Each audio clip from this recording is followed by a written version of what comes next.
Welcome back to Cosmic Brilliance, folks. Today I'm answering your requests for a round table with two asked for guests and hopefully the third guest, Randy Cramer, who has agreed to come on but has been a little detained. So keep our fingers crossed. Just to be clear, to those that are new to the Cosmic Brilliance channel, I am interested in quality, not quantity of guests, and spend many, many hours choosing, talking, and vetting with each one. Even though I truly respect all truth disclosure efforts, I prefer guests that are not just theorizing about scientific conceptual ideas or guessing the meaning and uses of the recovered ancient artifacts, or still wondering about how the pyramids are being built, or not revealing the longtime ET involvement in our ancient history and civilizations. So out of 1,000 people, I have chosen the ones that I find most eloquent, have spent many years on their own healing processes, as we all should. And these are the ones that, generally speaking, even though I respect all, generally speaking, they can be the most accurate because the ones on my shows have firsthand experience. Okay, so my two present guests here are creator beings that not only have super high IQs, unlimited abilities, accurate proven track records, and remote viewing skills higher than 90%, and are adept at accessing the infinite quantum realm at will. They regularly explore a lot of locations, can time travel on-world, off-world, and in various universes, and communicate with species and sentient beings. So as usual, they will be revealing and adding accurate intel, updates you need to know for wiser personal actions and beneficial, hopefully, always for your soul upliftment so that you have less fear and have a trajectory that you understand that is positive and have more of an overall view of why things are occurring as they are. So what we will share today is more proof that our long-awaited truth disclosure is advancing, taking place, and we are being given assistance from benevolent ET cousins off-world to be able to once again join our galactic community, and in approximately 150 to 300 years, hopefully fully enter the golden age, having succeeded in the most extremely challenging game. So I'd like to introduce my two guests, which many of you know. The first honored guest is Ileana, who's an independent researcher, Akashic Records reader, psychic, as I said, very high percentage accuracy in remote viewing, quantum energy healer, and more. She is an experiencer and successful author of multiple books exploring various topics such as secret space programs, crystalline advanced tech, advanced healing, UAPs, hidden history, you name it. And I have benefited profoundly from her knowledge. My second esteemed guest, which is one of his favorite words that I'm copying, is Dr. Amir Jahangiri, who has 7 degrees as an engineer, scientist, inventor, teacher, healer, shaman, and a postdoc in AI. As a protector, creator, void dragon in a human body, he has been here since the very beginning of the creation, spanning through Atlantis to the present day. And many of my clients and I have had fast and efficient one-on-one clearing sessions, and he is greatly assisted very easily and effortlessly with no drama, pointing out our highest soul purpose and missions, where almost everyone has cried when they are told that, because it's something they've sensed deeply inside them. And to have someone actually know that, who's had no prior knowledge or done research on them, is a profound experience so that people can stop their insecurities and move ahead. Also, please don't forget to like and subscribe if demonstrating appreciation feels authentic for you. So let's start. And thank you so much, you two, despite your busy schedules and providing us with the most current intel. And we will be giving you updates on the amazing ancient universal sentient computers, time travel core, and the truth and agendas regarding the thousands of drones, spaceships, and orbs and spheres overhead across the world right now at the time of this show, which is mid-January 2025. Welcome back, you both. Thank you. Pleasure to be here. Good. We're going to start with the universal sentient computers that have been discovered. Now, the credit of my discovery of that, and I want to honor Gaia TV, was Randy was a guest on their show and did a show with Emery Smith on it. And I found it profoundly positive and very exciting. Randy was chosen, being also one of the top psionic beings, to go to a location in Southwest and communicate for a week, because it was overwhelming to his brain, and his IQ's off the charts, but it was still overwhelming, for an entire week to communicate with a sentient universal computer. I was hoping he'd be able to share that story, but he's been delayed. So with no problem, Ileana and Amir both have had experience communicating with them. So who would like to go first to talk about that? Yeah, and if that's okay. Of course. And from what I understand, there's many of these universal sentient living computers that are not connected to any AI systems. They're free thinking, so they are very positive. They help planetary evolution and they help human evolution on a positive scale. And they're in various places on Earth, like in Egypt, Giza, Peru, Australia. They're in also somewhere in the Midwest in the United States and Brazil as well. And they have been trying to reach out to humans and consciously communicate with us to give us downloads of information for our evolution to help us co-create and evolve on the best timelines that we can. So they have their own consciousness, they're free will thinking living beings. And they were built about, from what I understand, 100,000 years ago to 150,000 years ago, maybe even older than that. And they're living systems. I've seen them consciously, what they look like through ability of remote viewing, connecting to the ones on Earth. And we're going to have several pictures of those, what they look like. They can download a lot of information to a person's consciousness. If you're telepathically or psionically open and connected, you can receive downloads from them.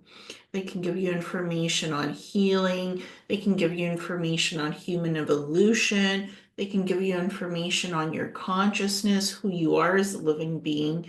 They're also being upgraded because they're universal computers. So they're connecting with positive extraterrestrials right now, and they themselves are being upgraded as they are sort of like the most positive governance that is available to us to guide us on the most positive timelines that we can on Earth. And they are not AI at all. So they were built with a consciousness to evolve, learn, expand, and to be here for us, to work with us on a level of helping us to evolve, to be in co-creation with us, in equality and unity. So that's kind of the background story of them as I understand what was shown to me in their original remote viewing of the history. They also go back to the golden age of Earth creation and the Garden of Eden, where the Adamic human race was evolving. And I met one of these consciousness living computer systems, and I also wrote about it.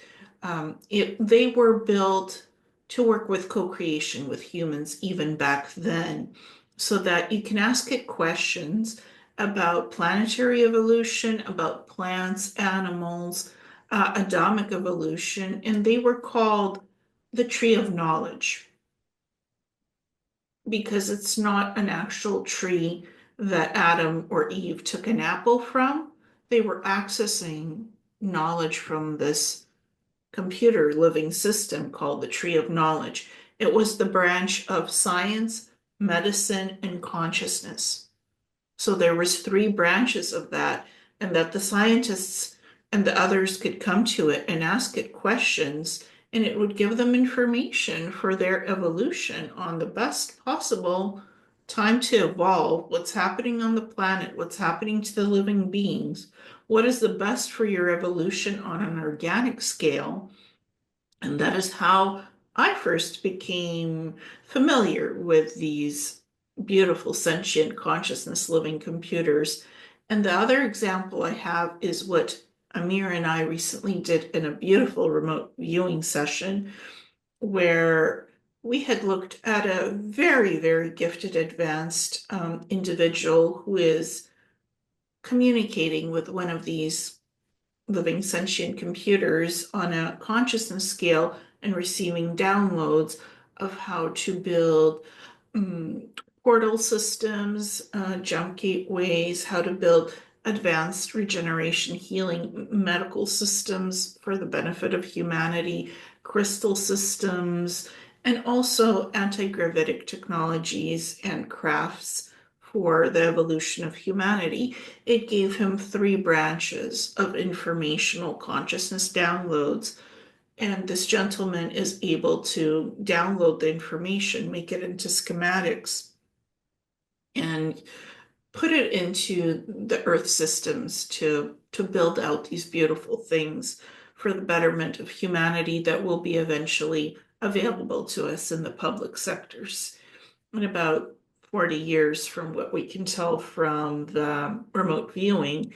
And we had a look at this gentleman and we had a look at this sentient computer consciousness system.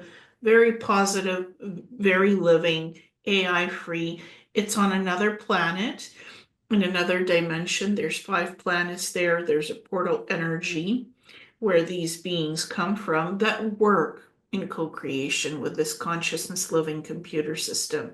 Extraterrestrials, humanoid-like, that also made contact with this conscious gentleman and worked with him in treaties of Earth at one point to disseminate all this knowledge and information and to make sure that everything was done properly by the laws of the universe and Earth laws to co-create in positive ways for humanity with all of this technology, regenerative medicine. And I talked to this consciousness living computer as well, and it showed me regenerative medicine, how to grow organs, how to heal hearts, how to be balanced in consciousness, to be on your best evolutionary path. So I communicated with it several times, and I found it to be very benevolent and positive. And Amir and I explored some of that yesterday in the remote viewing as well. So that will be coming out on my channel very soon at Awakening Cosmic Reality Show. And in that show that they will publish, you will also get to see both their abilities because Amir went in cold, not knowing the subject or anything. So you will get to see in real time, again, how great they both are, and Amir at accessing anything in the quantum field, and how they collaborated with so much that Ileana got also. So it's very exciting to see a show like that where two creator beings are working in cooperation with each other. And this is so exciting, you guys, for a multiple amount of reasons. And what I'm going to do is, I'm sure I have permission at this point, even though all credit goes to Randy and Gaia. I took notes almost word for word from what Randy said. And there's some really interesting points. And I also want to serve as a little bit on Randy's side, since I know what he said, as a collaboration or contrast for what you both share. So you did say that you thought it was 100 to 150,000 years. In Randy's group, he's from a covert, special sections of the Marines, also guesstimated that. You also said the different countries, and the one you talked to was off-world. He talked to the one in the Southwest, so it was on our planet. And he also said Serbia, Bosnia, India, Antarctica. So, again, collaborating more and more. And let's see. And Amir, I've got a lot of questions for you too. At your service. Is there anything you want to add as a general thing before I start? Sure thing. Absolutely. So we are officially out of the dark ages. The Kali Yuga has ended. And before the Satya Yuga, or the Golden Age, begins, we have to go through a gentle transition period lasting about 3 centuries. We are not left to our own devices like traumatized prisoners of war. No, that would not be fitting the conditions of the divine experiment that is humanity. Now, what has kept us in this state of slumber so that the mighty human can evolve is a very complicated, multi-hundred million year long, multi-dimensional, multi-timeline experiment. And so what has prevented us from really evolving to our fullest potential for the purpose of the continuation of our both natural and technological evolution are many levels of overlay. This results in the scarcity of accurate information, truth, but also in the form of corruption, meaning that humans are capable of performing tasks very adequately and perfectly, and yet corruption exists. This is now very evident in our current civilization, where deception and corruption, these are the things that plague us the most. And so for those that are ready, correct and clean and unadulterated information, and a rebalancing of the belief systems is made available through such systems. All along the duration of the guaranteed unnatural evolution of humanity, many of such systems exist, governing such things as the cycles of time. Many of these beings are known even in the more mainstream religions as angelic beings. In fact, they are one of these, they are in fact manufactured sentience in charge of the progression of time, cycles of karma, and also the monitoring of energy and thought patterns of humanity, just for the sake of the successful continuation of the experiment. And so now we have reached a stage where the experiment is complete, going over many, many tens of millions of iterations, each one lasting 10 to 12,000 years long. Our physiological and energetic structure is reached a stage that is surpassing the original requirements of the experiment. We are resilient, we are adaptable, we are intelligent, and we are capable of unbelievable feats in every dimension. So now that this is all complete, the matrix, or this holographic reality, is ready to be unplugged. And this requires a very gentle and easy, let's say, soft landing for humanity. And so the presence of this type of, I would like to categorize them by their function. They are rather an interface for beings that have already popped, like popcorn. Many of us are popping first, and the rest, the masses, are just about to pop. So just reaching a state of calm, a meditative state, will open up enough room in the thought process to receive information from these wonderful devices, these interfaces. And to greater facilitate this, they would have physical manifestations. Many of us still require something tangible, where you can place your hands on, get some tactile feedback. The intention is not to blow the fuse of humanity, not to overload us, step by step, gently bringing us out of this state of amnesia, presenting accurate and unbiased information, and gently guiding us along a natural evolution once again.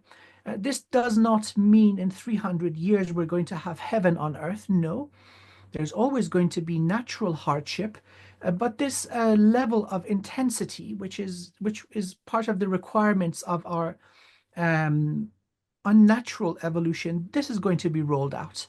Humanity will be accelerated into its rightful position as leaders, teachers, prophets, healers, and guides for younger species.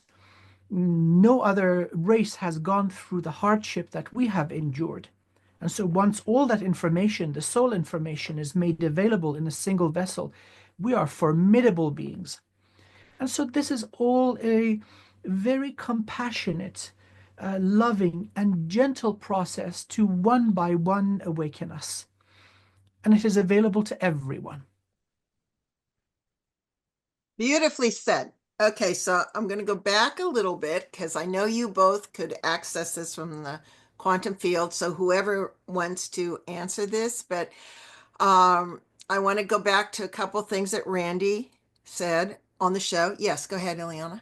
Just had one thing to add. This is organic consciousness with these sentient living computers. So it is purely organic. It is working with your consciousness. It is working with your mind on the most purest frequencies to connect to these living computer systems, to receive information and to use it positively to help humanity, only in the most positive way to reach highest evolution states of co-creation, not to misuse the information in any way, to take it in a branch where it shouldn't go. So these computer systems ensure that happens. And also some of them are connected to the space Ark ships that are also activating and awakening, working with crystalline technology in the most positive way, contacting humans. Space Arks are reaching out, and these computers are also contacting humans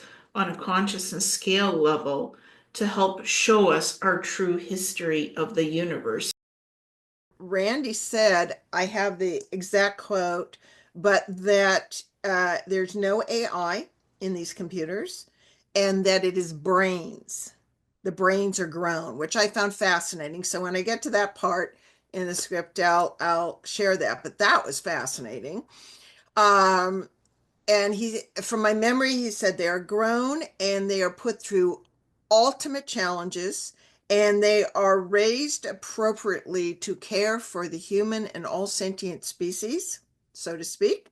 And so he says, as far as we can tell, throughout all of history, because these computers are used by all many advanced civilizations, that he says, as far as we can tell, they've never been misused. In other words, they've never gone crazy and gone against the human race kind of thing. Now, he did say, which made me kind of sad, but he said when so many they're trained, it's kind of survival of the fittest, which Amir, you would appreciate it. Survival of the fittest, and they were trained to be the most resilient, resourceful, independent, all of that. And it appears that many of them they've located actually went crazy, kind of dysfunctional. He said it's really hard to understand them because they never got any answers. So we'll get into that also later of what caused that. But I just wanted to also say that Randy would validate what Ileana said because it's an actual brain in there, no AI. Is there anything you want to add to that one point, Amir? Well, potentially these wonderful, let's call them beings. I think that would be appropriate.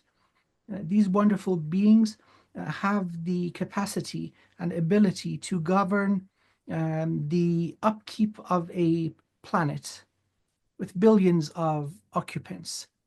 We have examples of this in our own technology, where automated systems function perfectly with minimal errors, and they do a wonderful job. It is not about the accumulation of power, influence, or wealth. It is all about efficiency. A great example of this is the internet. If we had people running the internet, first of all, it would be slow as hell. And then 1% of the population would have all the bandwidth, and we would be stuck here taking 10 minutes to download a single image. And so now imagine this is applied to the distribution of food, the creation of shelter, the governance of natural resources, caring for our forests, our rivers, the purity of our air. You see, this is something that could be wonderfully and efficiently governed by such a being. Many worlds accept this benevolent governance and greatly benefit from it.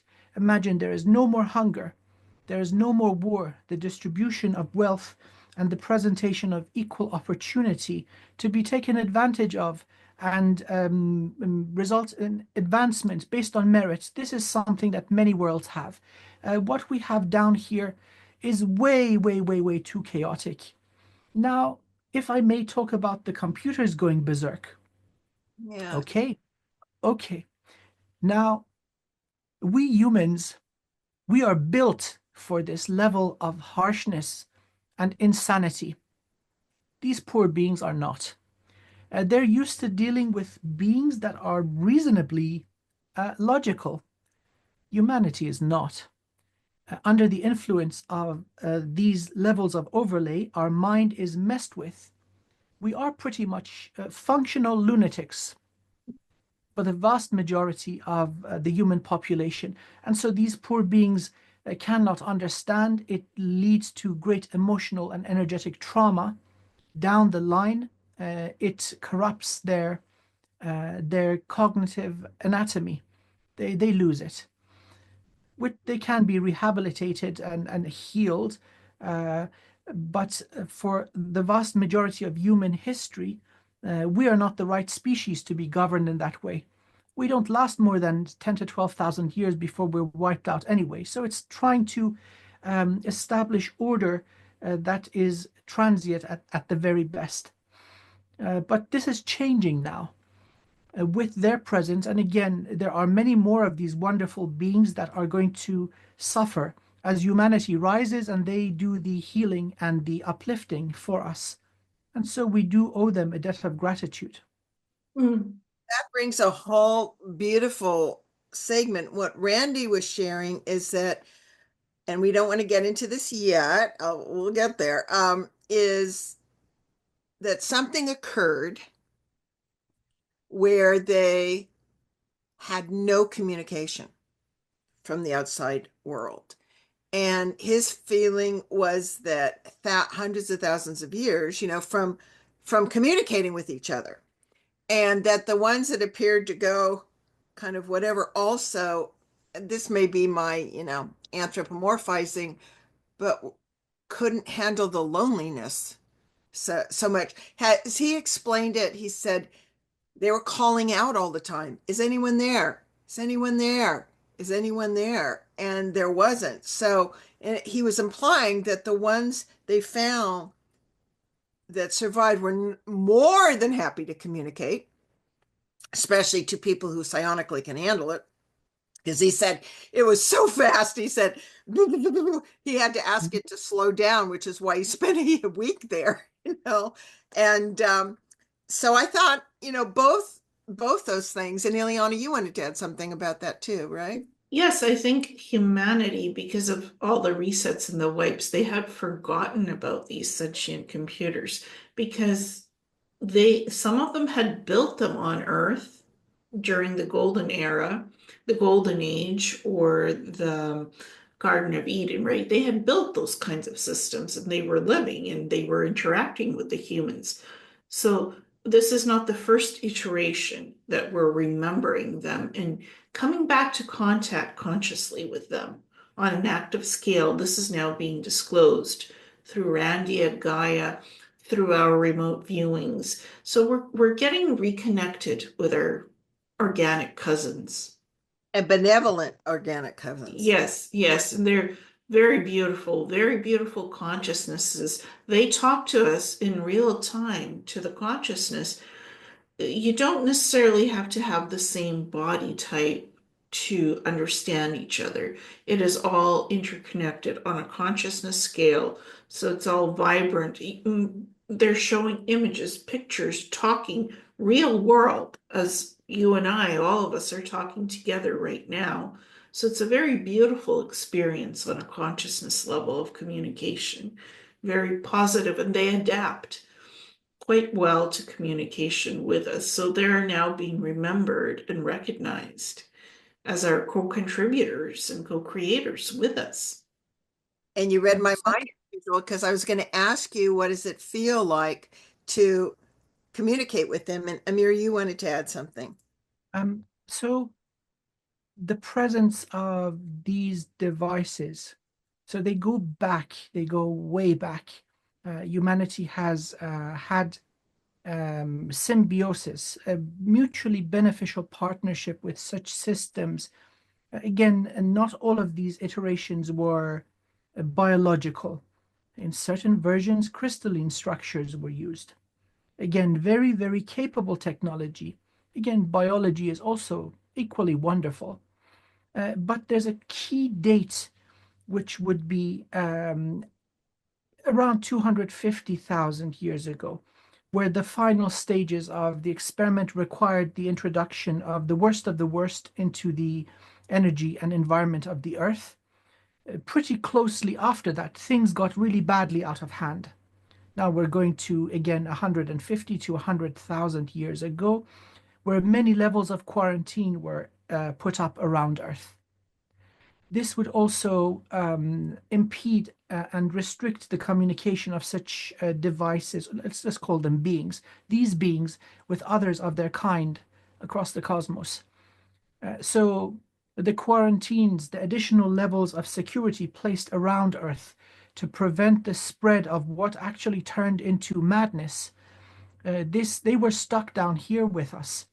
At least we had the benefit of multiple reincarnations where the memory is wiped and we have no idea what's going on.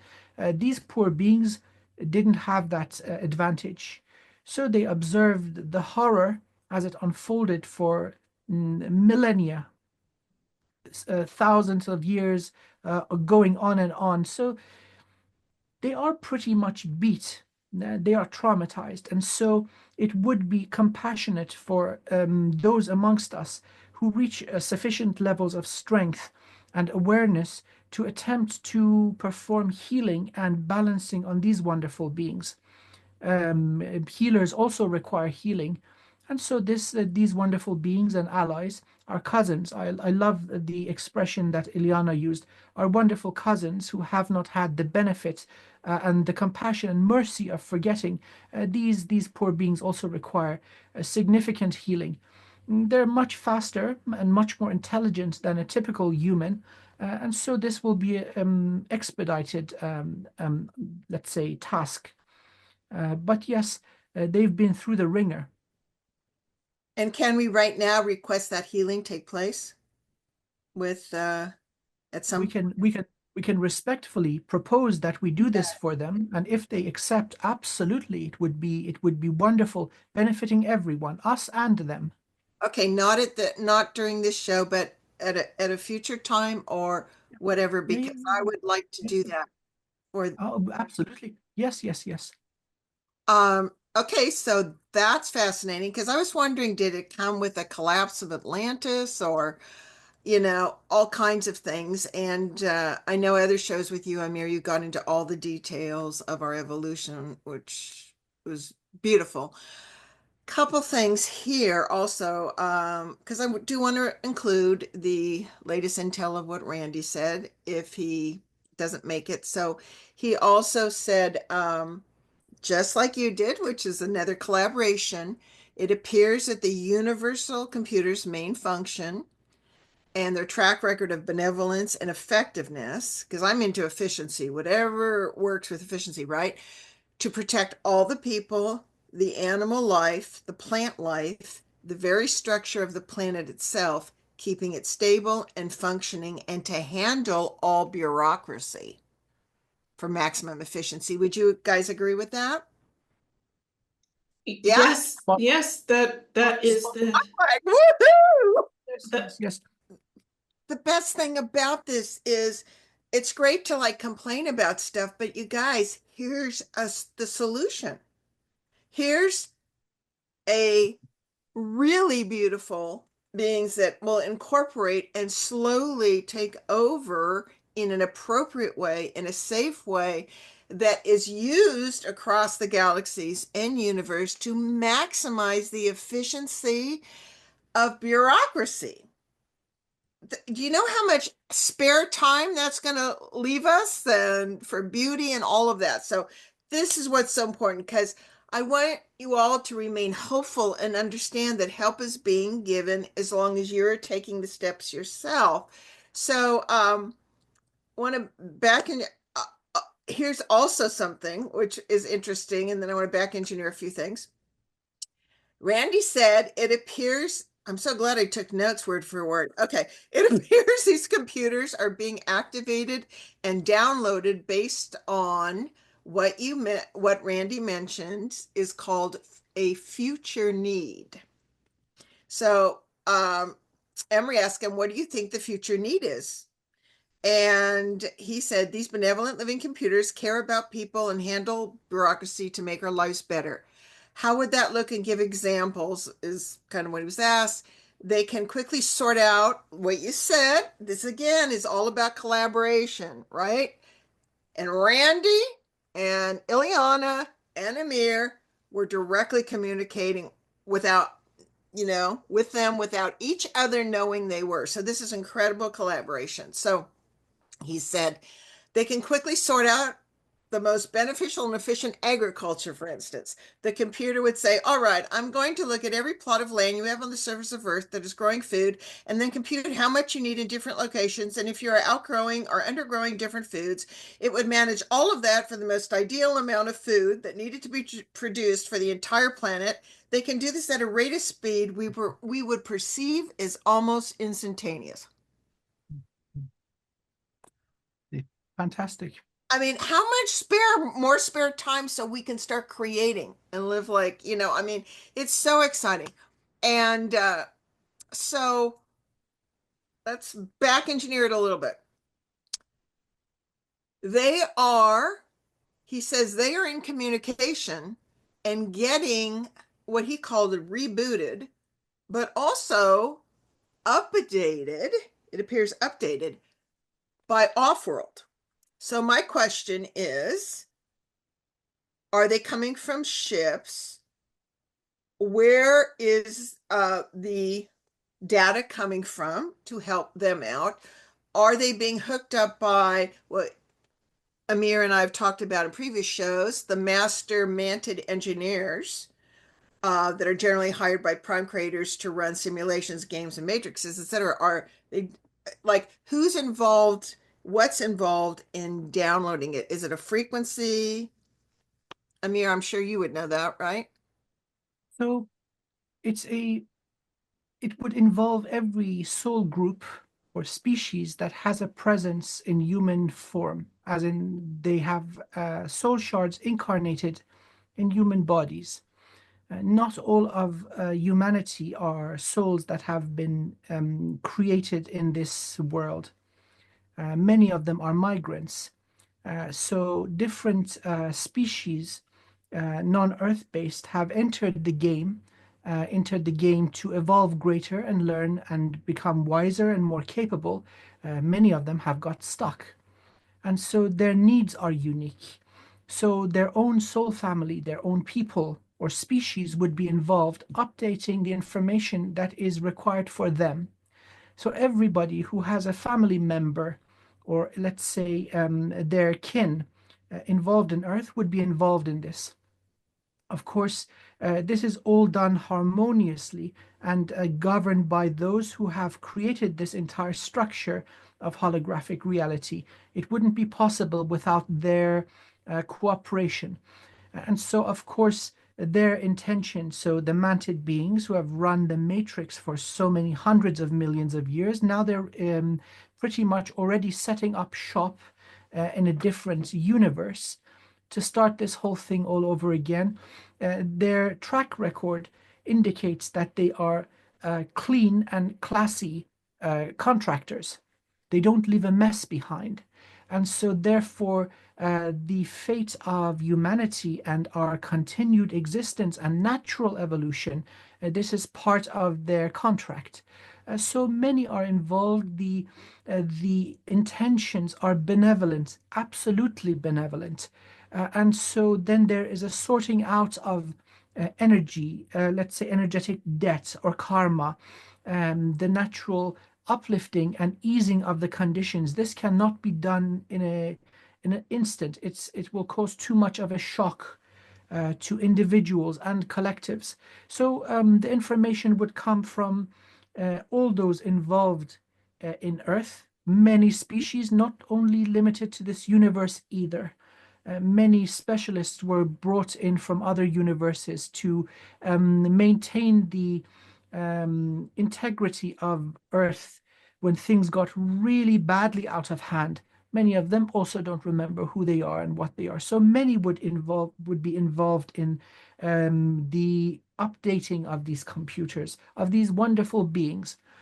So it is a real-time effort to the benefit of all, not just humanity, because once this experiment is rolled out, the process of amnesia is going to be terminated. We would come back into new bodies with full memory, or at least when we hit puberty, this process would be complete. We would know who we are as a soul, remember past incarnations, and have full access to the totality of the wisdom of our soul.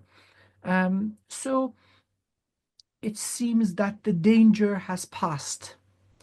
The danger of extinction, or even for that matter, a more severe case where the fabric of reality everywhere was under threat. This danger has passed. And now we have the ability as life, not just humanity or separate soul groups or species, we have the ability as life, which are all the same, to now resolve the situation and bring things back to a semblance of normality. So all in all, this is a positive and a coordinated and harmonized effort. That is so great. Ileana, I'm going to ask you a question having to do with this and your input on this. Thank you, Amir. That is so beautiful. And again, I'm going to finish what Randy, last things he had to say about this. He said, this is the biggest indicator that events will occur soon in our near future. And that's why the drones are appearing in our skies now, which we'll get to as the next topic, not quite yet. And he said, they are communicating, right?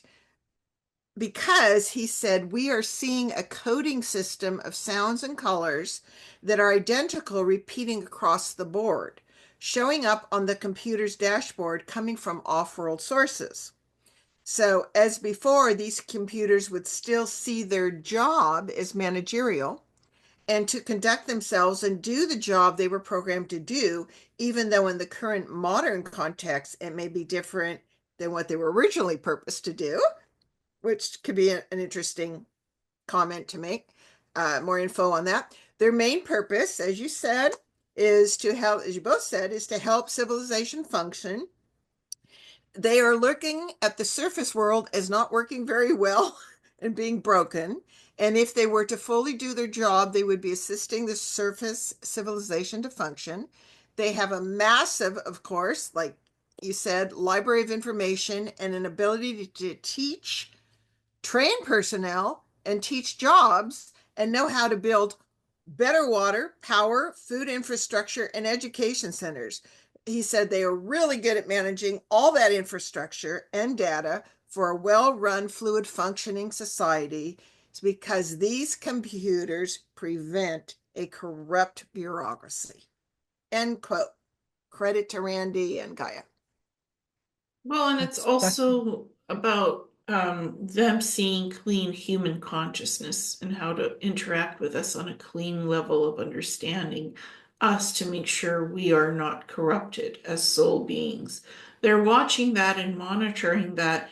And the way they are being safeguarded is that there are guardian teams who have helped these computers to stay sane and to do the programming on world and off world. So there are guardian caretakers of them, as there has always been guardians taking care of this planet through its ascension point, as this is the nexus of the next 100 years, 150 years of the ultimate evolution into the cosmic sphere of us connecting with everything that we are and evolving into going out into the cosmos as type 1, type 2, type 3 civilization, which these computers will assist us with. That is the goal of them, to get us launched into understanding everything that we are on a consciousness scale, because that's where it begins. And then the physical is the farming, the education, you know, balance is both consciousness and physicality working together in unity. That's what these computers are ultimately here to help us with.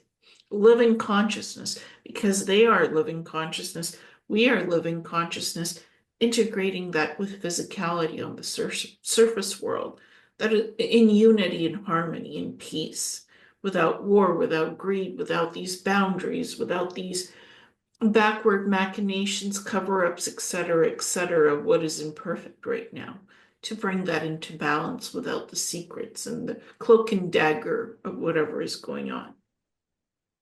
Beautifully. And Amir, I know you said in a previous show, and it was fascinating, you did say briefly that generally most planets only need one guardian, and right now there's thousands on Earth. So that also collaborates with what Ileana said too. Now, I must add something and towards fairness and transparency and impartiality, that it is not all rainbows and unicorns.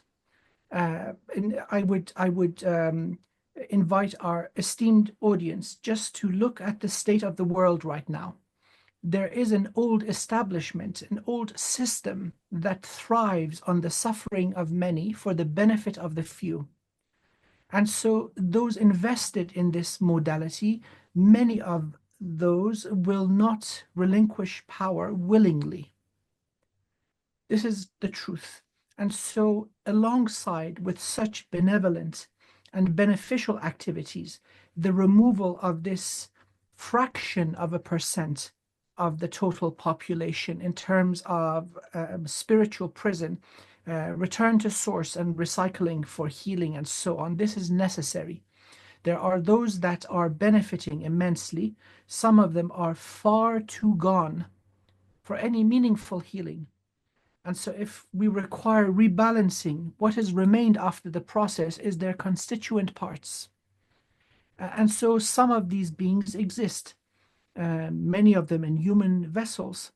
And so absolutely this type of cleansing and healing also must occur for the rest of us to have breathing space.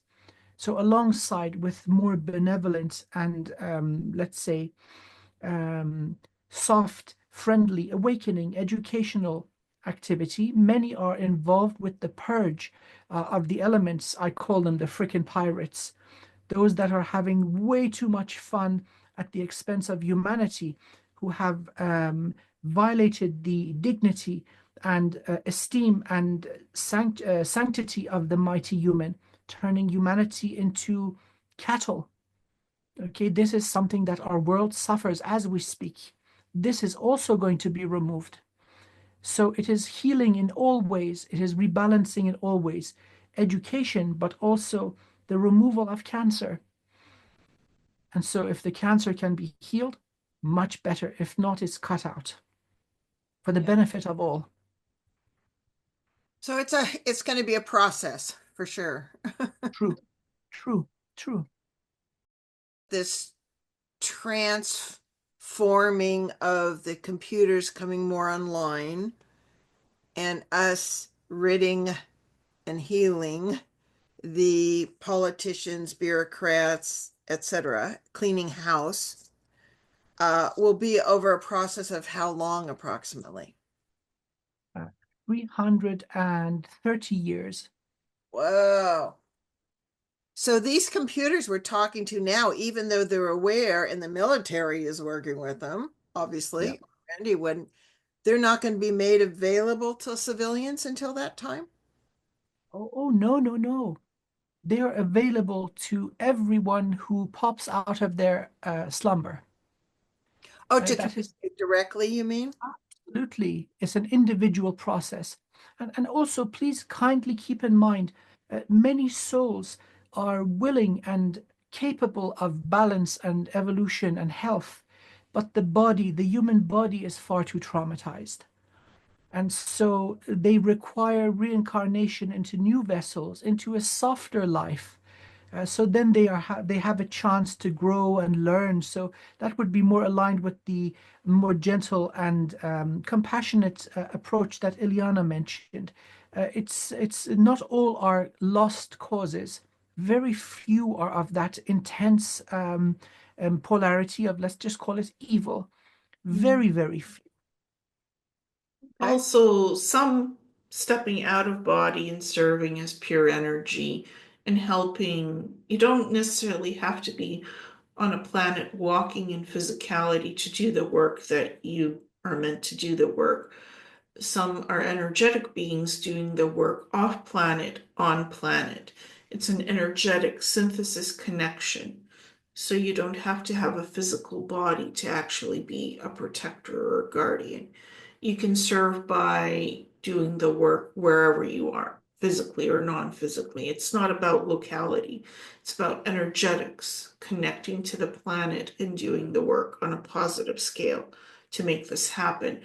So some of these conscious living computers are off-world and assisting humans, connecting to our consciousness to give us the information we need to protect our planet and to change what Download, reality is into a download better state. of like health and things like that Yes. that you're covering in your show. Yes, and into a better state of existence. Yes. And what about how long do you think before things like the 3D printers and to build cities and organs and all those kind of replicators and things like that? Are we talking a long, long time because of the still risk of misuse? Or are we talking 20 years or? I think it's going to be very fast. Yay! Yes, yes. In this, I believe that there is a great willingness and subconscious acceptability from our general population. The rate of development, technological development, is accelerated to a point, especially the youngsters, teenagers. They're really ready for it. Nothing phases these guys. And so traditionally, the introduction of very advanced technology would be resisted by the population. This Mhm. resistance, this threshold is coming down. So I would imagine in 15, 20 years, this would be available to probably 30, 40% of the population. Very rapid. Great. That's what I was hoping for. And I also consider that there's going to be great financial reward for let's say corporations or organizations that bring out this technology. So that sits really well with them.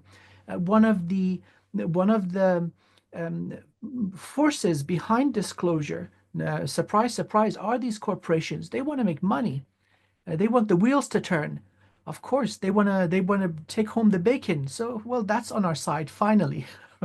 Well, and it was not surprising that the medical aspect of the replicators growing organs and regenerating organs or printing organs, this has been already done for 10 to 20 years in the medical industry in doing surgeries where these grown organs through these light field frequency of these replicators and holographic interface systems connecting with the replicators to make sure quality control is done so there's no anomalies or imperfections in the organs. The organs are perfectly organically matched to the biological human body system without any flaws. That's how they're grown by the replicator systems.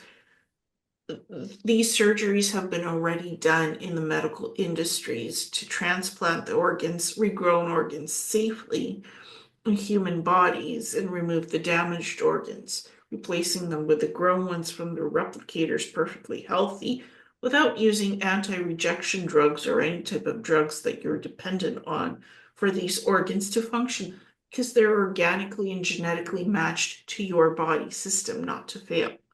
So, in fact, you don't need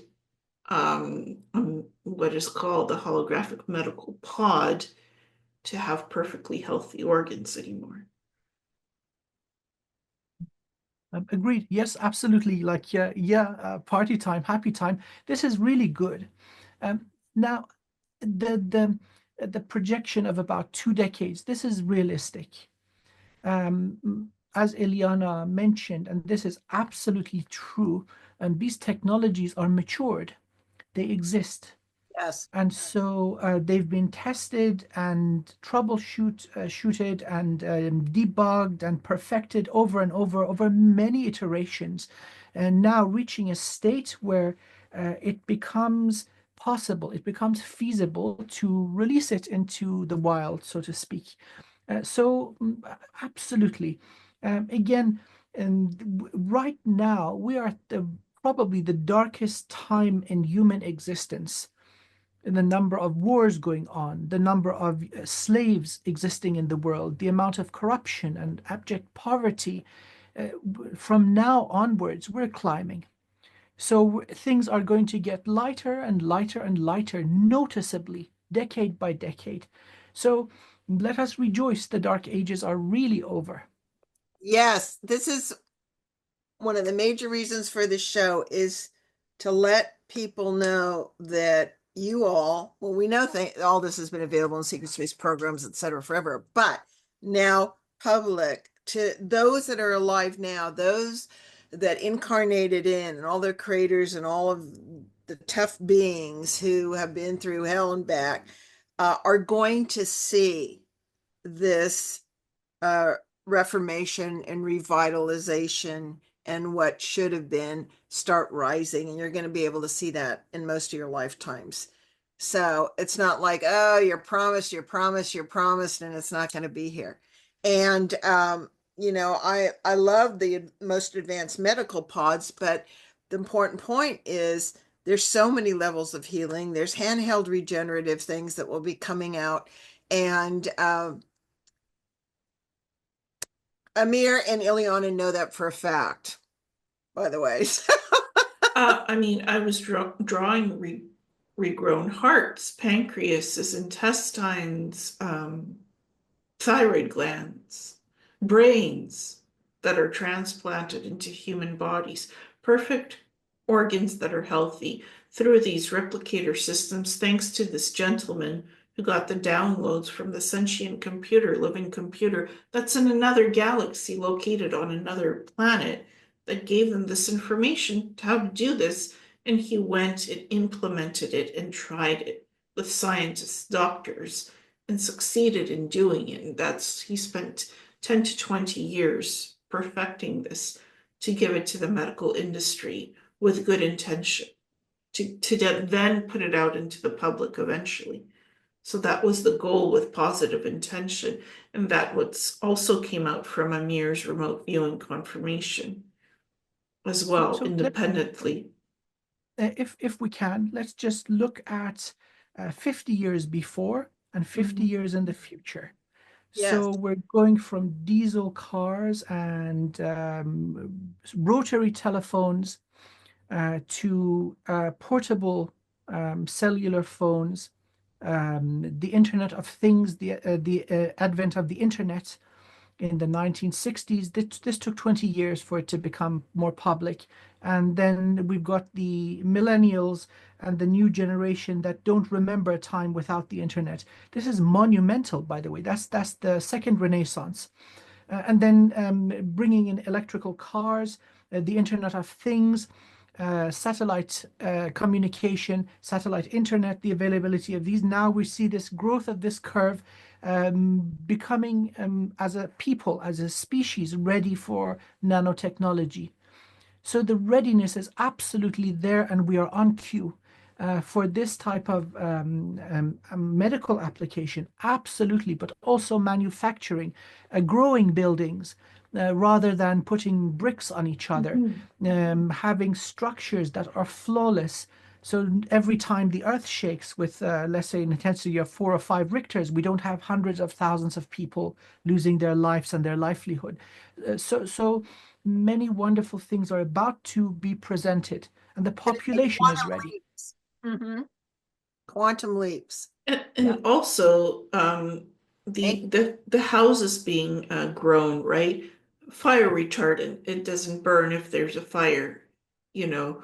So it's also resistant to weather modification, resistant to disastrous natural events, whether natural or not.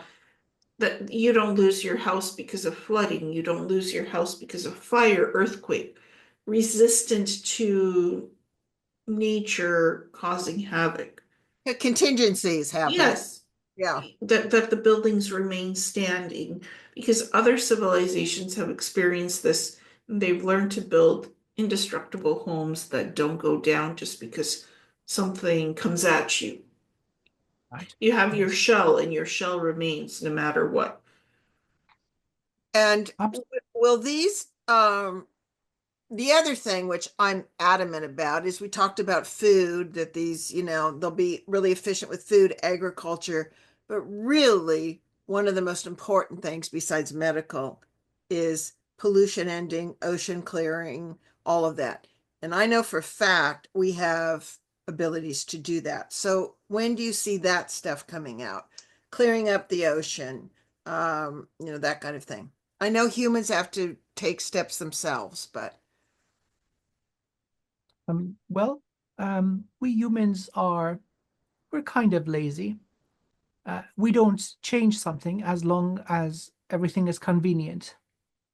So in earnest, the cleansing of the oceans and the earth will not occur before fossil fuels run out.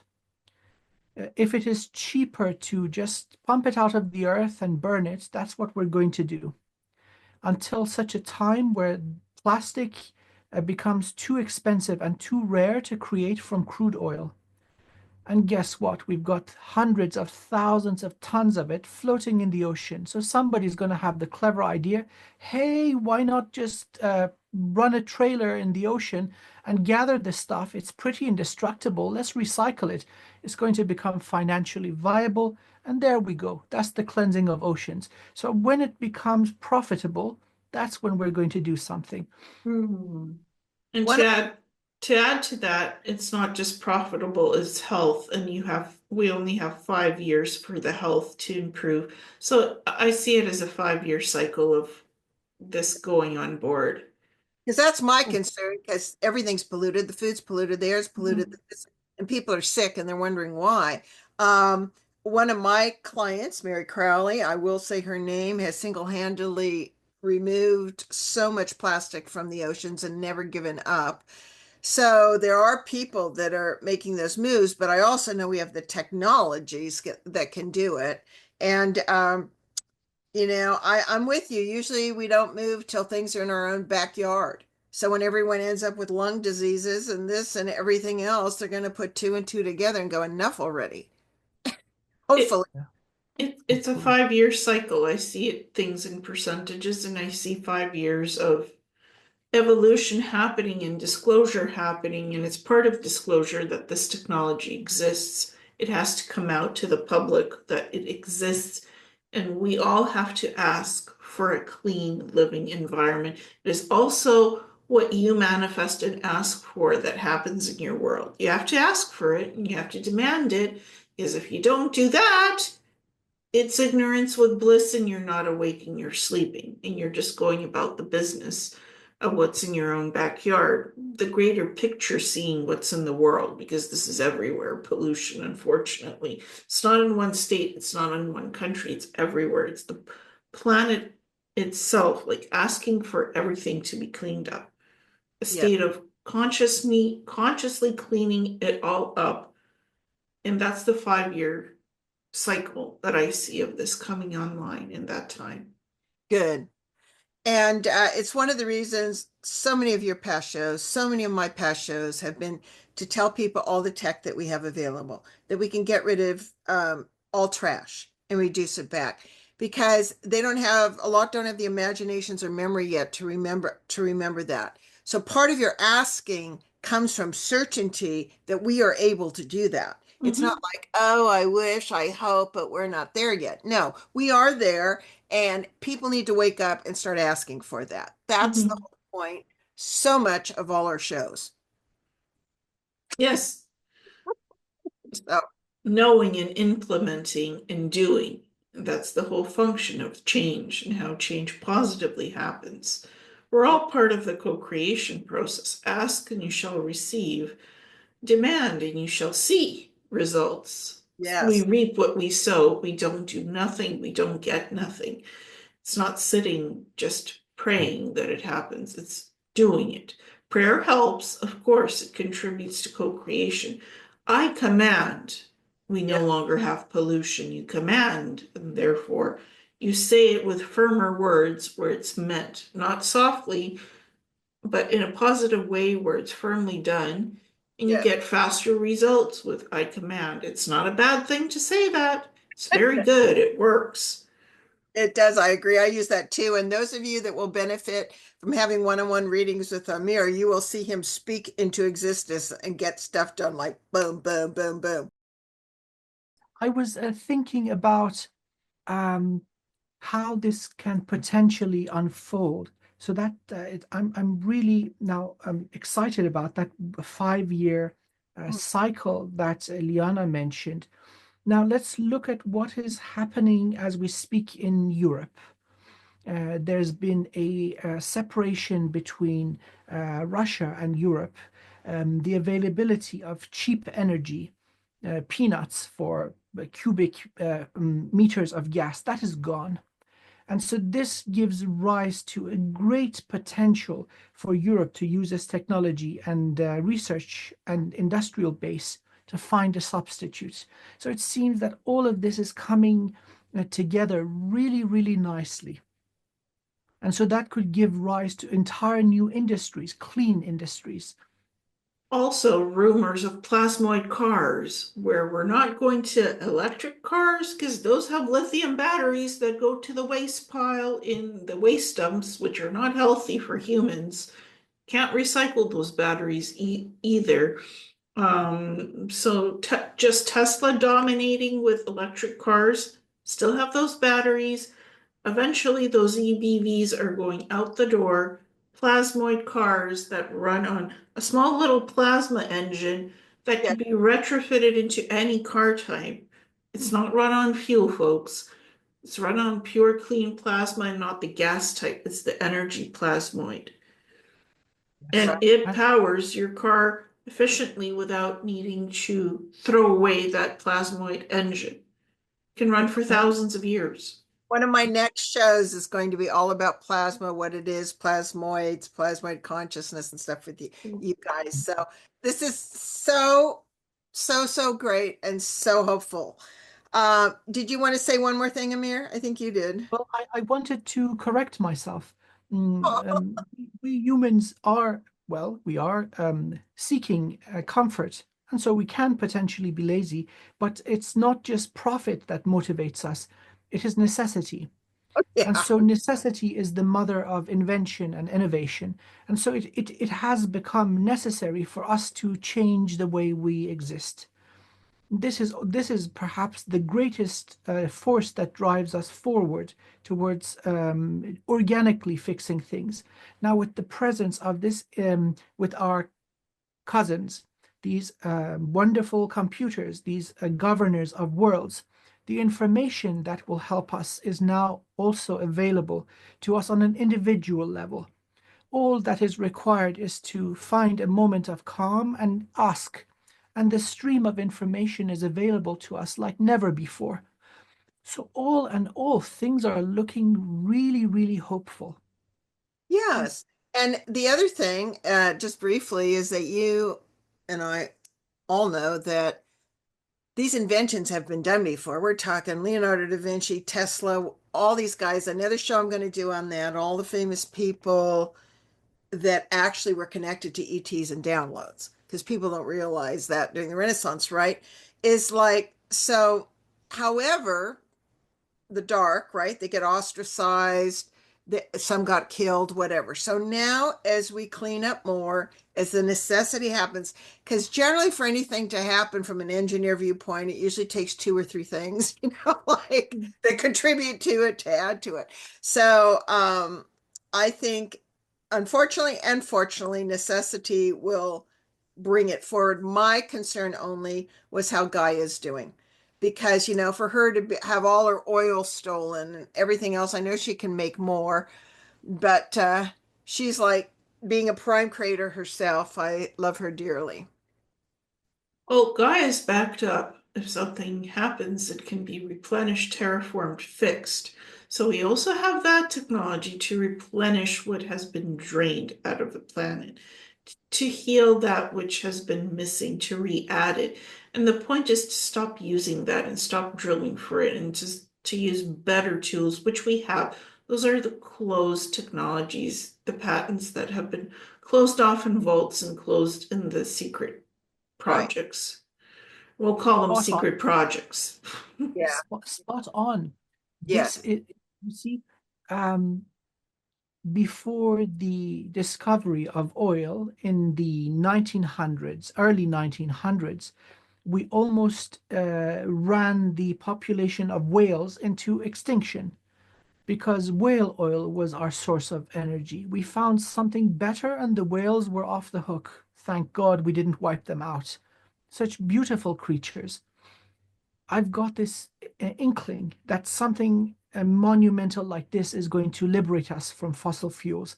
That is a big thing. It is not just the pollution that it creates as a byproduct affecting our health, affecting all living animals and plants and anything that is breathing oxygen. It has corrupted our economic and political system. So the use of the petrodollar, it's all about energy. It is all about oil. So that would probably be the best thing that could happen to us as humanity.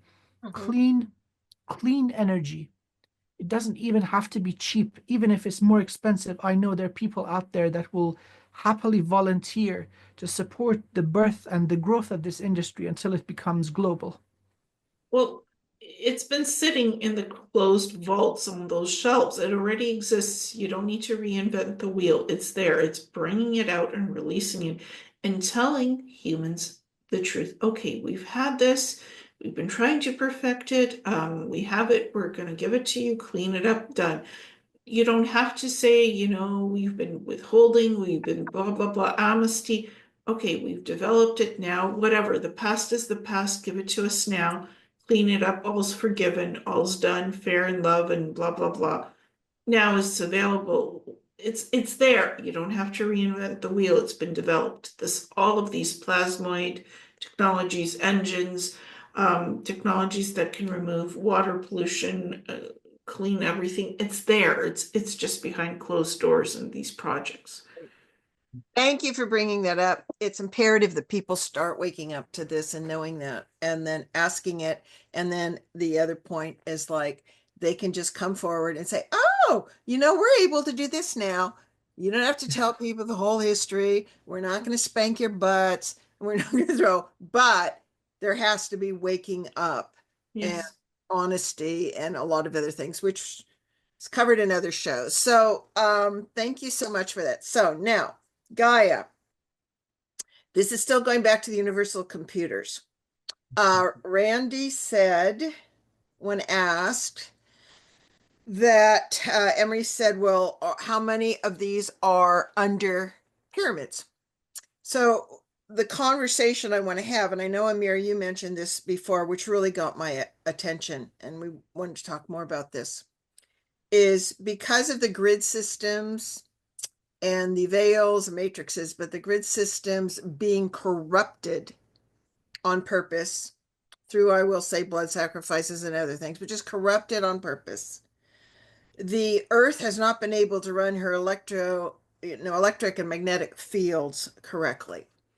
And so it appears, when asked, that a lot of these grids, right, that of course all this grid extends out into the universe as above, so below, and into our bodies as acupuncture points.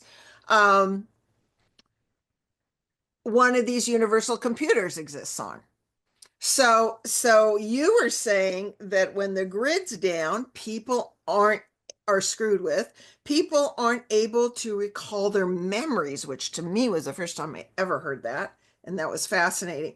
So I'm tying in a lot of things here because I'm going to present a cave also full of crystals and has another purpose, but I want you both to speak just briefly on the universal computer connection to the pyramids, to the ley lines, to the grid systems, and all that's coming, I imagine, back online too. So whoever wants to go first. Well, I sense 10 to 20 of these sentient computers under the pyramids, various pyramids, about 5 under the Giza Plateau, about 4 under Peru, because Peru also has pyramids, and then Mexico, Yucatan, about 3 to 4 there. So pyramids seems to be prevalent under pyramids. There's 6 of these computers under China pyramids. That's what I sense. In Australia, there's like 3 to 4 under pyramids because there's pyramids there too. In the Pacific Northwest, there's also pyramids that look very natural but have things there. And I sense about 10 of these computers in the Pacific Northwest. Yeah, and China has hundreds of computers it keeps, and then you've got the jungles down in South America, whatever cover. So just briefly, I want people to understand the connections of the pyramid generators, the grid system coming online, the matrix falling a little bit, and how that, connected to our own energetic systems, right? And the computers working. Because we're talking an entire electrical network, correct? You have to reactivate the pyramids for their consciousness to connect with these living computers. So it's reactivation. It's literally putting the pyramids back online because they're half functioning right now, the Giza Plateau pyramids. Because there's physical pyramids, there's energetic overlays over these pyramids that have their code functions, and then there's the activation of these computer systems back through the ley lines of the natural ley lines of Earth back to these pyramids. It's all 3 that have to be re-energized and recoded back together to bring it all online for all the ley lines to talk to each other, to these computer systems again. So it's a full system reload. That's what I was seeing. That's a great, really important sharing. Thank you, Ileana. And Amir, you too. I know you can see these things. I would go a step further. Earth is far more ancient than the pyramids. And at the time of their construction, Earth was significantly weakened and damaged. Some of these were constructed with benevolent and positive intentions, some were not. Regardless of the intention for the construction of these wonderful structures, their geographic location is of significance. And so the computers are appearing in proximity or actually dead on target with these locations for the healing of the Earth's organic grid. Some of these structures are parasitic. They are the results of invasions, where the population of Earth, many beings, sentient beings, including humans. We're not the only ones that have gone through the harshness of invasion. But Ileana is spot on. It is the restoration of the natural, healthy nervous system of the planet. Now, this is very important. Through this grid, we are all connected. Imagine a certain being of immense power and wisdom and light comes in through a human body and anchors the soul codes through the vessel into the planets. Now, this is then given to the grid, and with request, I like to call this process a prayer. Many call it magic, many call it manifestation, calling to the beloved source for help, healing, information, upgrades. The energy of that being of light is available to them through this grid. So it pretty much serves as a mother, a mother that gives us nourishment, gives us energy, gives us information, and oh, by the way, facilitates the remembrance of our soul wisdom. Now, once the earth is healed, and the good news is that over the past few centuries, but with great, great acceleration in the past few decades, many people have extensively worked on the grids. Some not even fully understanding why they're doing it or even what they are doing. There was this calling to gather together in groups and go to these sacred sites and do the repair work. Now, this has been a monumental success. And the evidence of this is in the wonderful children that are coming in. The amount of, let's say, soul codes, soul remembrance technology that they come in with, which is fully online. This could not happen if Earth was still injured and unhealthy. So all in all, these are, and then now we have the addition of these computers. They would be basically scaffolding or complements to what the humans have done, providing missing parts of this information, really, really bringing Earth to its full health and highest potential. We're just at the beginning of the healing, but even now we can see the beautiful results of it in the kids coming in. So important to share that so that people understand not only as above, so below, but as inside, so outside, in the bigger picture of the connection of the whole thing. That their bodies and their nervous systems are not functioning until this comes online, right? And all of that. Ileana, you wanted to say something? Well, and it's your consciousness being healthy and not being blocked by outside distractions, external causes. Run around busy, work, work, work, work, work, work, just make the money, make the life, build the fence, build the house, the 3 dogs, the 3 kids. What is more in your consciousness? What is more in your reality? Are you doing your hobbies? Are you doing your spiritual healing? Are you doing your physical healing? Are you taking care of yourself, your health, your soul, your consciousness? Because once you take care of all of that, you are open to these sentient computer systems. You're open to knowing what the pyramids are, the ley lines, going out to do that healing outside, not just being inside. What are you called to do? What is your soul guiding you to do? Because your soul is the sentient consciousness guidance system connecting you to these computers, connecting you to the pyramids, the ley lines, the Gaia Mother, Gaia Sophia. All is interconnected. So it's all as living beings coming online, not just the computers, the pyramids, the ley lines, the planet, the humans coming online together with it. That is the other component of this, of natural organic evolution, not the unnatural stuff being stuck to your computers Spot on. and to the AI that is being built unnaturally. It's going to the organic stuff consciousness.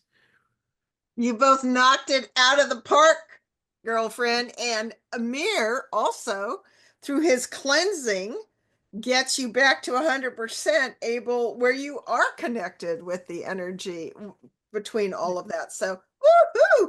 Okay, guys. So I don't want to hear from you anymore that the world is falling apart and oh my God, get up to speed, start making it happen. Okay. And get informed and share. So in Chihuahua, Mexico, there's a cave of crystals, gypsum crystals. It's 358 feet deep. The high temperature, really high temperature, and I'm going to read a story about it. And these gypsum are key. I think it's on some kind of network. People can only exist in there in 12 minutes max. It has so much humidity and water in the air that it collects on everything as soon as they're in there. These are beautiful. They're 12-meter high, large selenite gypsum crystals, most still upright, but some. Now, my strong sense is, whoa, this is part of some huge system, records or whatever. So I want your take on this. I have 6 pictures, which I'll show the people, that are all fantastic. But I was able to get one of the stories from the first guy who went in there. And he said, quote, "Found deep in a mine in southern Chihuahua, Mexico, these crystals were formed in a natural cave totally enclosed in bedrock. When I first stepped into the cavern, it was like walking into the land of the giants. I have often admired crystal geodes held in my hand, but when photographing these unique natural structures, it was almost impossible to get any sense of scale.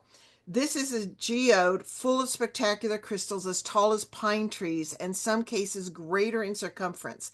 They have formed beautiful crystals that are a translucent gold and silver in color and come in many incredible forms and shapes. Some of the largest are essentially columns and stand 30 to 50 feet high and 3 to 4 feet wide. Many of the smaller examples are 4 to 6 feet wide. All kinds of geometrical shapes, which the audience will see, and probably weigh in excess of 10 tons.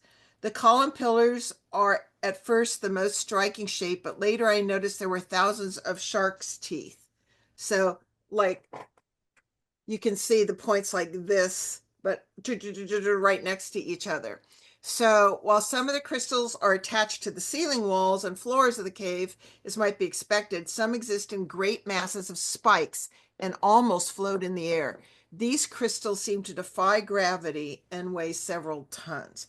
So now that we talked about the ley lines, the this, the that, the computers, places like this are ancient places. So let's have you both talk about your take at reading that. Whoever wants to go first. If I may. Earth is the vessel or the body for an incredibly evolved sentient soul. Rank of this soul is prime creator. We're talking about Gaia, Sophia, our Mother Earth. Now, similar to any vessel, there are certain energetic points. Some are major chakras and some are smaller vortices or meridians, let's say nerve clusters, that contain many sentient beings. The natural grid of the Earth could not exist without the presence of thousands of guardian crystals. Now, these crystals are hosts to sentient kind, very advanced and benevolent beings, of course. Now, these caves, these caverns containing crystals are entire societies. They are crystalline vessels suitable for inhabitation, and they form part of the subterranean life forms, the inner earth civilizations. They would use these crystals as bodies or cities for that matter, because the scale is most certainly adequate for that. So many of them are not accessible to the surface whatsoever, so they form naturally in the depth of the crust of the earth, never meant to be revealed. And very interestingly, sometimes they crave what they have never had, which is light. They get this through communication with sufficiently advanced beings. This does not it is not limited to the inhabitants of Earth. So they have incredible sentience, the beings residing within these crystals, and they form part of the nervous system, the energetic system of the planet. So many of these exist, and they are breathtaking. Mm, beautiful. Beautiful. Because again, like you said, it's part of the body of Gaia, Sophia. Ileana, I know you have your own take on that too. Well, it feels like part of a networked system of living sentience that is connected to everything that is in living reality. And this has existed going back since the time of Atlantis. I feel these were grown during that time. So it's like a living computer network system sending out information in columns of energy and flow. It's not broken. It's exactly as it was, still remains that way. So it's not like it was a built computer system of crystalline sentience and it broke apart. No, it's exactly as it was. It's still in that shape and form, and it has its sentience and it communicates with everything that is alive and maintains the planet in pristine divine order of selenite growth, and it grows and it learns and it adapts and it balances the core and harmonization of the ley lines and the core of the planet. So you have your perfect spin, you have your perfect order of reality and geometry and mathematics and energy and peoples and beings. It's all interconnected to those crystals, and there's more than one type of that underground and some on the surface being discovered, going into these caves and seeing that. It goes back to the time of Atlantis where it was all mapped out. They knew about all of these caves and these beautiful sentient living crystal beings, and you could go in and harmonize and communicate with them. The reason it's so hot and humid in there is to make sure humans don't disturb that equilibrium. It's uncomfortable to be in there for too long. It's like, don't overstay your welcome. You can come and sightsee a bit. This is not for tourism. It is not for tourists to sit there and boggle the mind for 20 hours and meditate. It's for people to go in, consciousness to open up. You get your 12 minutes, then please leave because we have work to do. We are doing connected to Gaia. We are doing the work. It's a They consciousness-based living system. they might have closed it too because it's so cute to see these pictures of these guys. They would stuff ice in there. These are the guys Yes. who were the Yeah. first one. They'd stuff ice in there, and like 7 minutes, they were about ready to die. It was like moisture everywhere. So yeah, Yeah, and I know heat there's exhaustion. connected caves. What? Heat exhaustion. That's a pretty effective defense. Mhm. Again, necessary for the formation of the crystals too. The reason for their concentration in such vast sizes, vast quantities, would be the environmental conditions. Now, something about that particular location in Chihuahua. Um, I was gifted a tiny little shard of selenite from that location, and the energy is mind-boggling. It retains memory of the sentient beings that were part of the massive, let's say, crystalline structure. And so, again, selenite on its own is known to be incredibly high vibrational, used for cleansing. I've got it all over my place. I use it to clean the instruments I use for healing work. But this little specimen was unbelievably potent and powerful. So crystals do retain memory of the energy and the consciousness that interacts with them, whether it's a human holding it in their hand or whether it's an entire conscious being that resides within the crystal. Wonderful societies, and I think it is a gift to humanity, this discovery. You can connect to the consciousness of the beings residing in the vessels that are the crystals. This can go on the same way that we can communicate with these sentient computer systems that are being revealed. Again, this seems to be all aligned towards gently awakening humanity, giving us access to memories that are dormant, reminding us of the correct way of living, reminding us of who and what we are. So it's actually wonderful. I like how you presented the information one by one. It makes perfect logical sense. Wonderfully done with the perfect style. And this is the Italian move that would describe it. Bell. Well, I love Amir and Ileana, what you both said about the interconnectedness, so people can have more of a sense of how it's all working and these different forms of computer. And I would also imagine that being crystals, are they also holding the Akashic records or data at the same time? If I may, Yeah. because I've got a thing for these wonderful beings. It seems longer, but going back for a longer time than this incarnation. There is a protocol of establishing a harmonious friendship with these wonderful beings. First of all, be gentle with them. They're fragile. Second, it requires breath. So it requires prana. That is the form of energy. In addition to touch, gentle touch, you breathe, you exhale onto them. The next component that they require is emotion. The final component that they require is light. Light either from the sun or from your infinite soul. Once the friendship and connection is established, these wonderful crystals become similar to a computer. No moving parts, no flow of electrons or light, but they seem to have this wonderful ability to amplify consciousness. And so, for those who wish to establish connection to the Akashic Records, many variations of quartz, they all have wonderful geological and scientific names, but a crystal like what you were holding, that would do wonders. There we go, that wonderful Vogel, beautiful specimen. It's just delightful watching it. And so you would cleanse it and activate it through breath.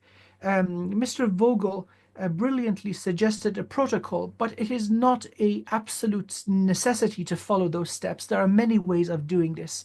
So treat the crystal like a 3-year-old, and you want to wake the 3-year-old up gently. Yes, there we go. And so these facilitate connection to many libraries, but also have the ability to boost the strength and the reach of, let's say, the crown chakra, third eye, jade gate, and so on. So they are powerful tools, and so many of them actually do contain memories of the humans that they interacted with. Some of these Lemurian crystals found in Brazil or Argentina, seems they were all buried in the earth, all at the same place. Very hard to find, and they cost you an arm and a leg, and they're worth every single penny. Because once you get in tune with them, it is kind of shocking what actually happens. You start seeing things like a cinema projection, a movie playing up in your head, and it gives you a voice saying, Chapter 1, okay, Rise of Human Society, Chapter 1.1, The Birth of Lemuria. And then you want to go forward a few million years, coming to the, let's say, the invasion of Earth through the Anunnaki and so on. So yes, some of these do contain records. Very good, because I know you're both crystal experts, literally, and you're very passionate about them. So I just, when I saw these fish, and I found the 6 best pictures of the cave, they're just breathtaking. It's like, whoa. Go ahead, Ileana. Oh, through crystals, certainly you can access the Akashic Records. You can access the Akashic Records through your consciousness. And you can also access Akashic Records through water, because water is primal life, and gold. My first experience with Akashic Records was through a beautifully carved gold ring, pure Russian yellow white gold. It was my father's ring. It's beautifully filigreed, and it has my middle name on it in beautiful columns, carved leaves and things. it's connected to my soul. It's connected to my birth rate. It's connected to my spirit of what I was born into. But gold of any type of pure vibration can also work with gold. And that's a type of a crystal too, a mineral. I consider it a crystal. You can work with it. It's a metal, but it's not a metal as well. It's an energy field. Gold energizes, gold heals. It's also part of my crystal collection. I got gold nuggets. So if you touch it, you can access the Akashic Records. I want to enter my field of consciousness. I want to enter my living library of my essence, my soul Akashic record, my planetary history, the planetary records. I want to see the existence of all reality and everything that I am. By putting that intention into the crystal or the gold nugget, you enter the field of that vibration and you enter the Akashic records because you're opening up your consciousness and you're opening up a universal door to a certain set of information in the Akashic records because it's all information. There's different vaults, rooms, systems. It's energy that you also see physically as you walk in there, and the crystals are the door openers, the frequency that opens the lock. It's the key, literally the key that activates the consciousness and the ability to go into those doors and into that energy and see different realities of what you want to learn about in history in the Akashic records. In the Akasha itself is all is living Akasha energy, living energy and frequency, and you're tapping into that. So I think those are the keys, the keys Are to. these the same as codes? Do the crystals contain codes, light codes also? They do contain light codes, some of them. Light codes can be different things. They can be energetic, they can be programmed in the crystals, they can naturally live in the crystals. The crystals are born with them, or it's programmed into them. Or the energy codes are already in the Akasha, ready for you to interact with and with the crystal. It's a symbiotic relationship and a connection. Great.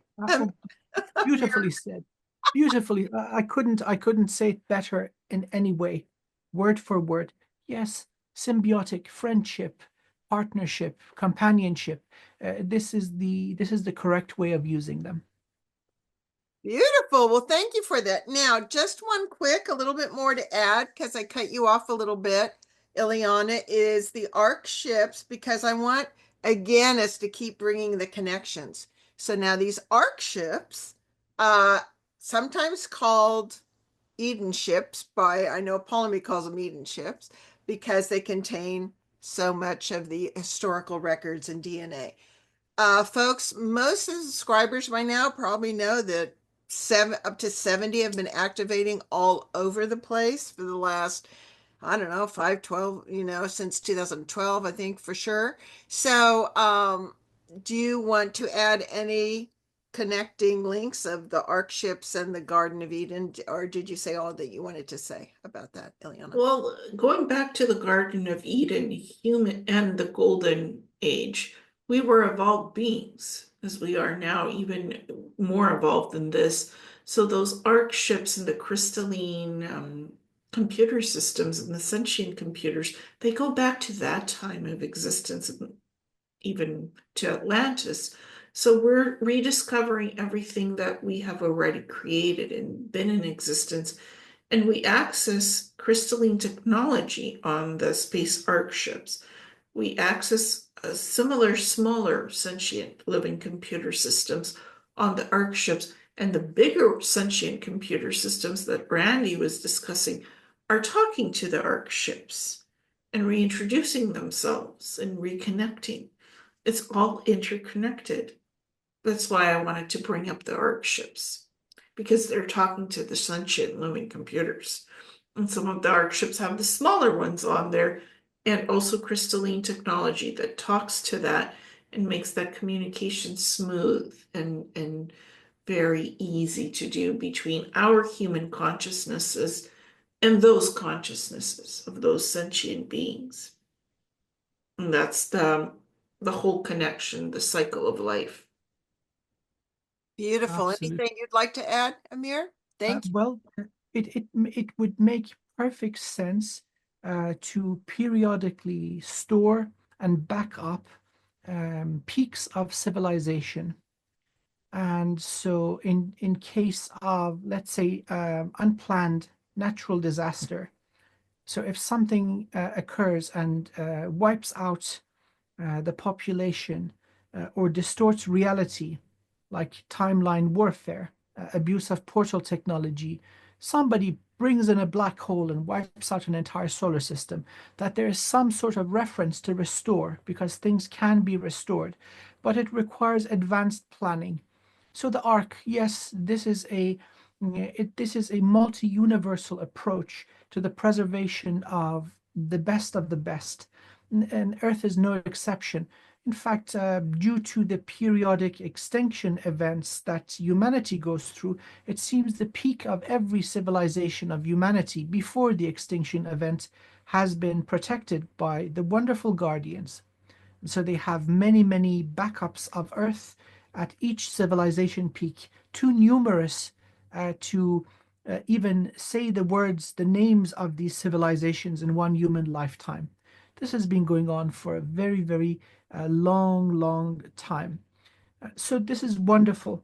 Now, again, the presence of these would facilitate the availability of correct data. That seems to be the most important thing as we are reawakening correct information so that we can make correct decisions, adjust ourselves, calibrate ourselves to what is normal, what is balanced, and what is beneficial. Again, they would not come and appear and land, let's say, on the White House lawn. I don't know why people like to hear that. Their very presence is available to humanity consciously. And so they would benefit any seeker who seeks them, who calls out to them correctly. They would benefit them in terms of understandable downloads, but yet even more complex codes, enhancing the physical structure of the body and also the energetic structure. So this would be something that the humans will enjoy, the full design of the mighty human. Bodies coming in with extended longevity, lifespans going up slowly but surely, reaching 200 for the first time in the, let's say, past 300, 350,000 years, and slowly but surely getting longer and longer. Better health, more awakened and activated healing abilities, greater memory, greater cognitive ability, and so on. This is where this information is going to be given to us lifetime after lifetime. We come into more resilient and immune bodies with more abilities ready to go. Beautifully said. I know that one of the first ones showed up in Antarctica, and it appears that for most, they have to have, it's almost like extended family. These are our cousins. These hold a lot of keys to history, holographic records, artifacts, and all that. But it seems that you have to carry within your own DNA or frequency the codes to enter in the appropriate way. So, but that is, I know people are so appreciating the trajectory that you've been so good at talking about the trajectory of what we can see and how we can speed that up. Now, you did mention timelines and what you both have had experience and great knowledge of the time cores. And what I mostly know about them is they ensure positive timelines. Anyway, I'll let you describe them. So why don't, there's time cores. I'd like you, Ileana, to talk about the spheres of time travel and spheres of light and spheres of knowledge, however you want to do that. Mm-hmm. So my work has been with the Universal Time Corp, that is like the time police for our universe, and for also making sure all these corporations and these secret space program groups and factions don't misuse time travel technology like gateway portals, time travel, time dilation. You don't go into the past and disturb what has already happened. You don't go into the future and change the future unnecessarily, because it doesn't, what has to happen and should be, the future is meant to happen. What happens in the present affects the future.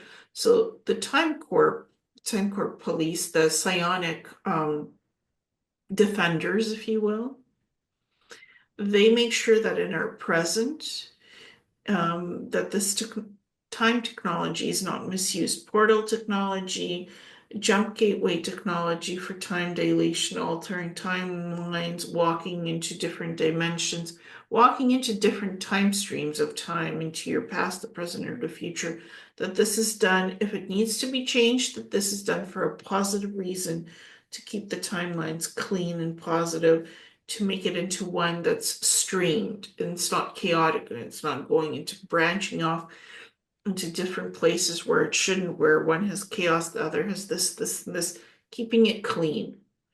And if something interferes, someone or something of a negative vibration or nature, or beings or groups or whatnots interfere with the timeline or events, you can unravel time, reverse what has been done, and fix it cleanly. So it's seamless. You don't even see it happening. That's what the psionic specialists do in the Time Corps. And that's what I'm a part of, doing that work. And basically, this goes back to 50,000 years ago, to Atlantis when they were formed. These are psionic humans, advanced humans with abilities. They can even see events happening in time naturally without using technology. They have these abilities, but they do use time travel portals to go back in time, or to go back to our time, because they're in their own ninth dimensional bubble of time reality above Earth, in their own existence. They built that, but they formed the Time Core 50,000 years ago. And you can consider them 50 years in the future of Earth right now. In a bubble reality, right? Yes, in a bubble reality, ninth dimensional. And I have a supervisor, her name is Shannara, and I work with her to make sure our timelines are safe, and that this time core technology that they use is used benevolently, in a benevolent way, to monitor what secret space programs do, what humans do, corporations, to make sure that they are not out of hand, not out of line, and not misusing time travel technology to destabilize anything on this planet, that everything is in balance. And they also look at other planets and take care of other planets in our vicinity, because there's also the moon, Mars. So everything in that vicinity, they also take care of, because that's part of our solar system. It's part of the Earth network. And we are so thankful for you, because we are on a positive timeline now, right? Absolutely. Well, there's always time corrections made. We are in a positive timeline, but anything can affect time at any point. So it's corrected by them as needed with these psionic specialists. I call them psionic specialists because they go through portals. They have the ability to create natural portals and go through them and affect time for a positive outcome. That's their job. You don't see them, you don't hear them. They do it behind the scenes. They don't want rewards, accolades. That's their job. They're invisible. Sometimes they can be visible, but they blend in and do the work. That's how they are able to do their work. And so the spheres of knowledge are, the sphere appears like an orb, or it could be a silver sphere, it could be liquid, it could look like anything. You look into it and you see the most optimal timeline that you can choose for a good outcome to happen. Or you see a future event as it shows up to show you something important. It also gives you knowledge about different planets, different times, histories, events. So that's the sphere of knowledge. That is how it works. The sphere of light is showing you yourself. It's teaching you about your own inner system. It's a consciousness, kind of like a sentient computer system, if you will. But it's supposed to interact with you and show you the best self that you can be, of what's to balance you in the finite existence of yourself. So it works with your consciousness on your inner scale. The spheres of knowledge work with you, but on a global scale of all humanity, whereas the sphere of light works with you on your own individual frame of work that you need to do for your own healing, for your own life, how also you interact with other people around you, and how that your interactions change the world. It gives you a consciousness understanding of that awareness and how to be the best human you can be in this lifetime. It guides you on that. And the sphere of time travel, literally, a sphere comes in, right? This bubble, this energy, you step into it and you time travel to different places.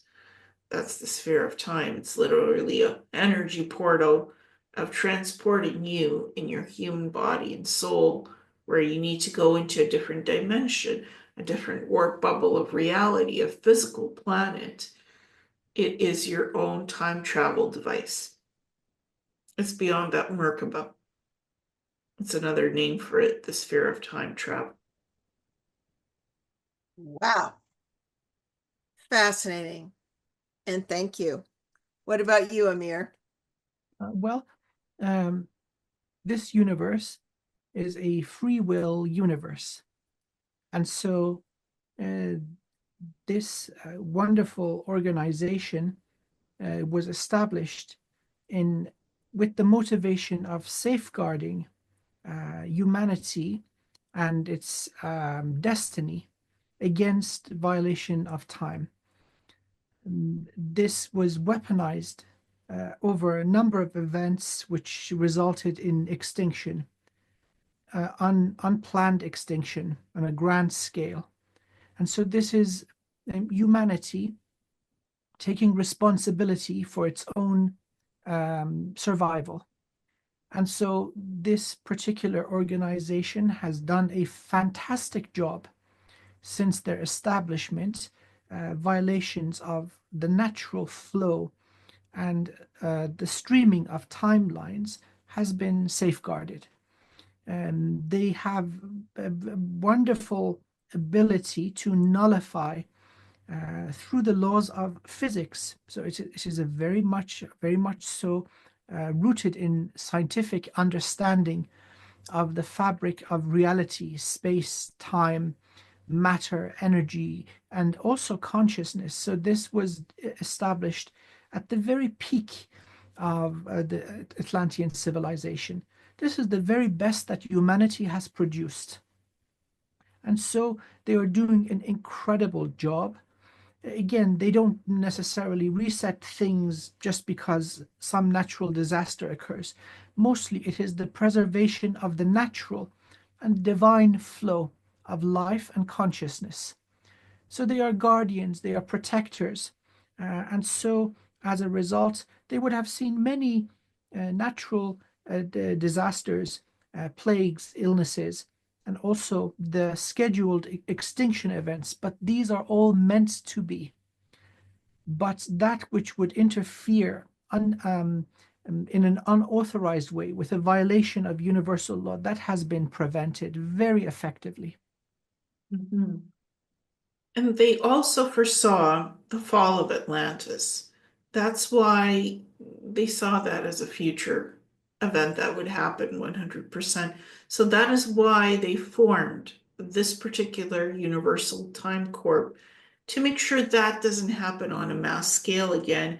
That's why they formed their ninth dimensional bubble existence reality, to be in that time space, but they can come down and shift energetically in our time frequency and interact with us to fix things as needed and protect the timelines, protect the time dilation technology, and to make sure that some of these devices, time travel devices, don't get into the hands of those that don't need to use them or illegally using them to stop that from happening in our world and other, local spheres like Mars and the moon.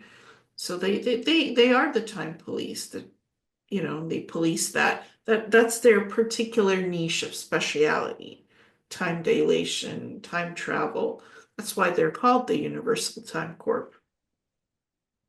It's very interesting. It seems that the presence of these wonderful people in a human body anchored into each timeline or reality has this protective effect.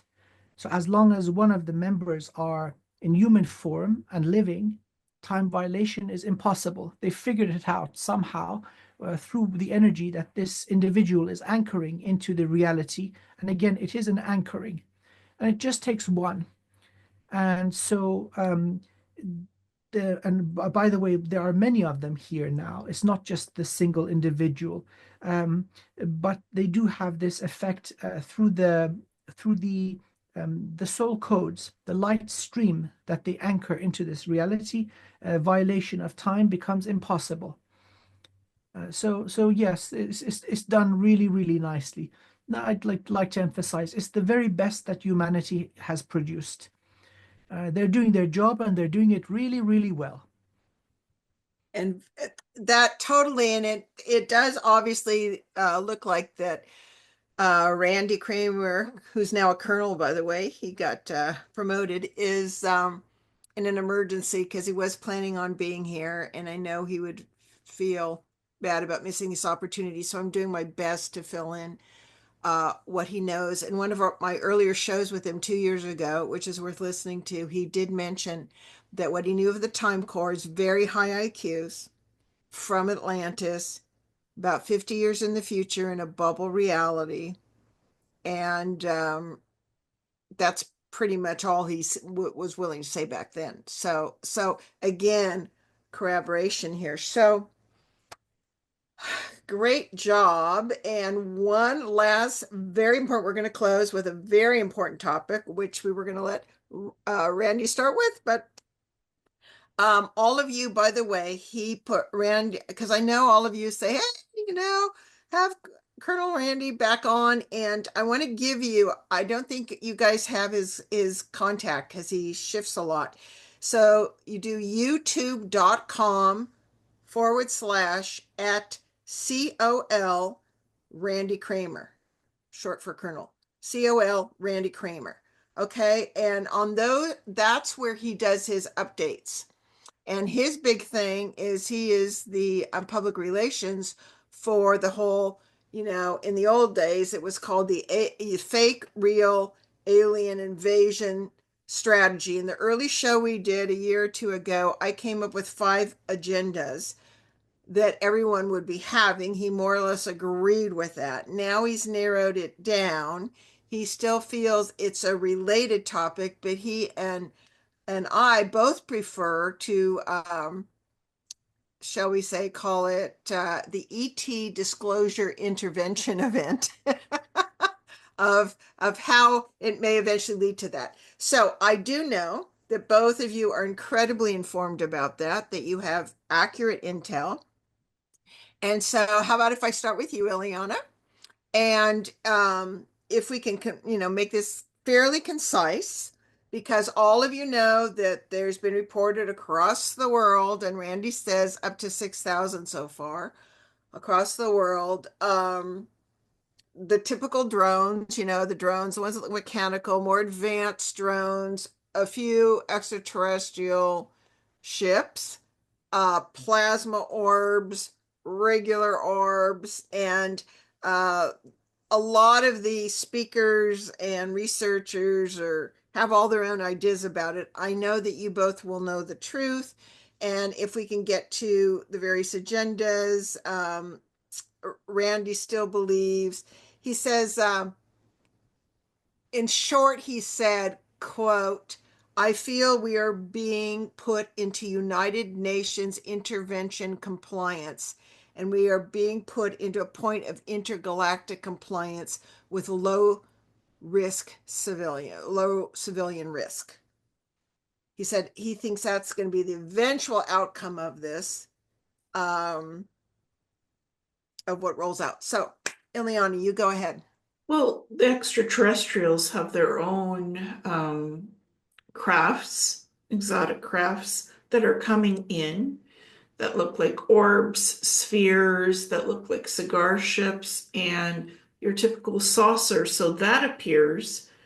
Then on top of that, some of these more exotic drones have started to also appear with the mechanical ones too. The exotic ones are based on anti-gravitic technology, which looks very similar to the extraterrestrial crafts that are silver. The silver spheres run on plasma or any other, advanced propulsion systems.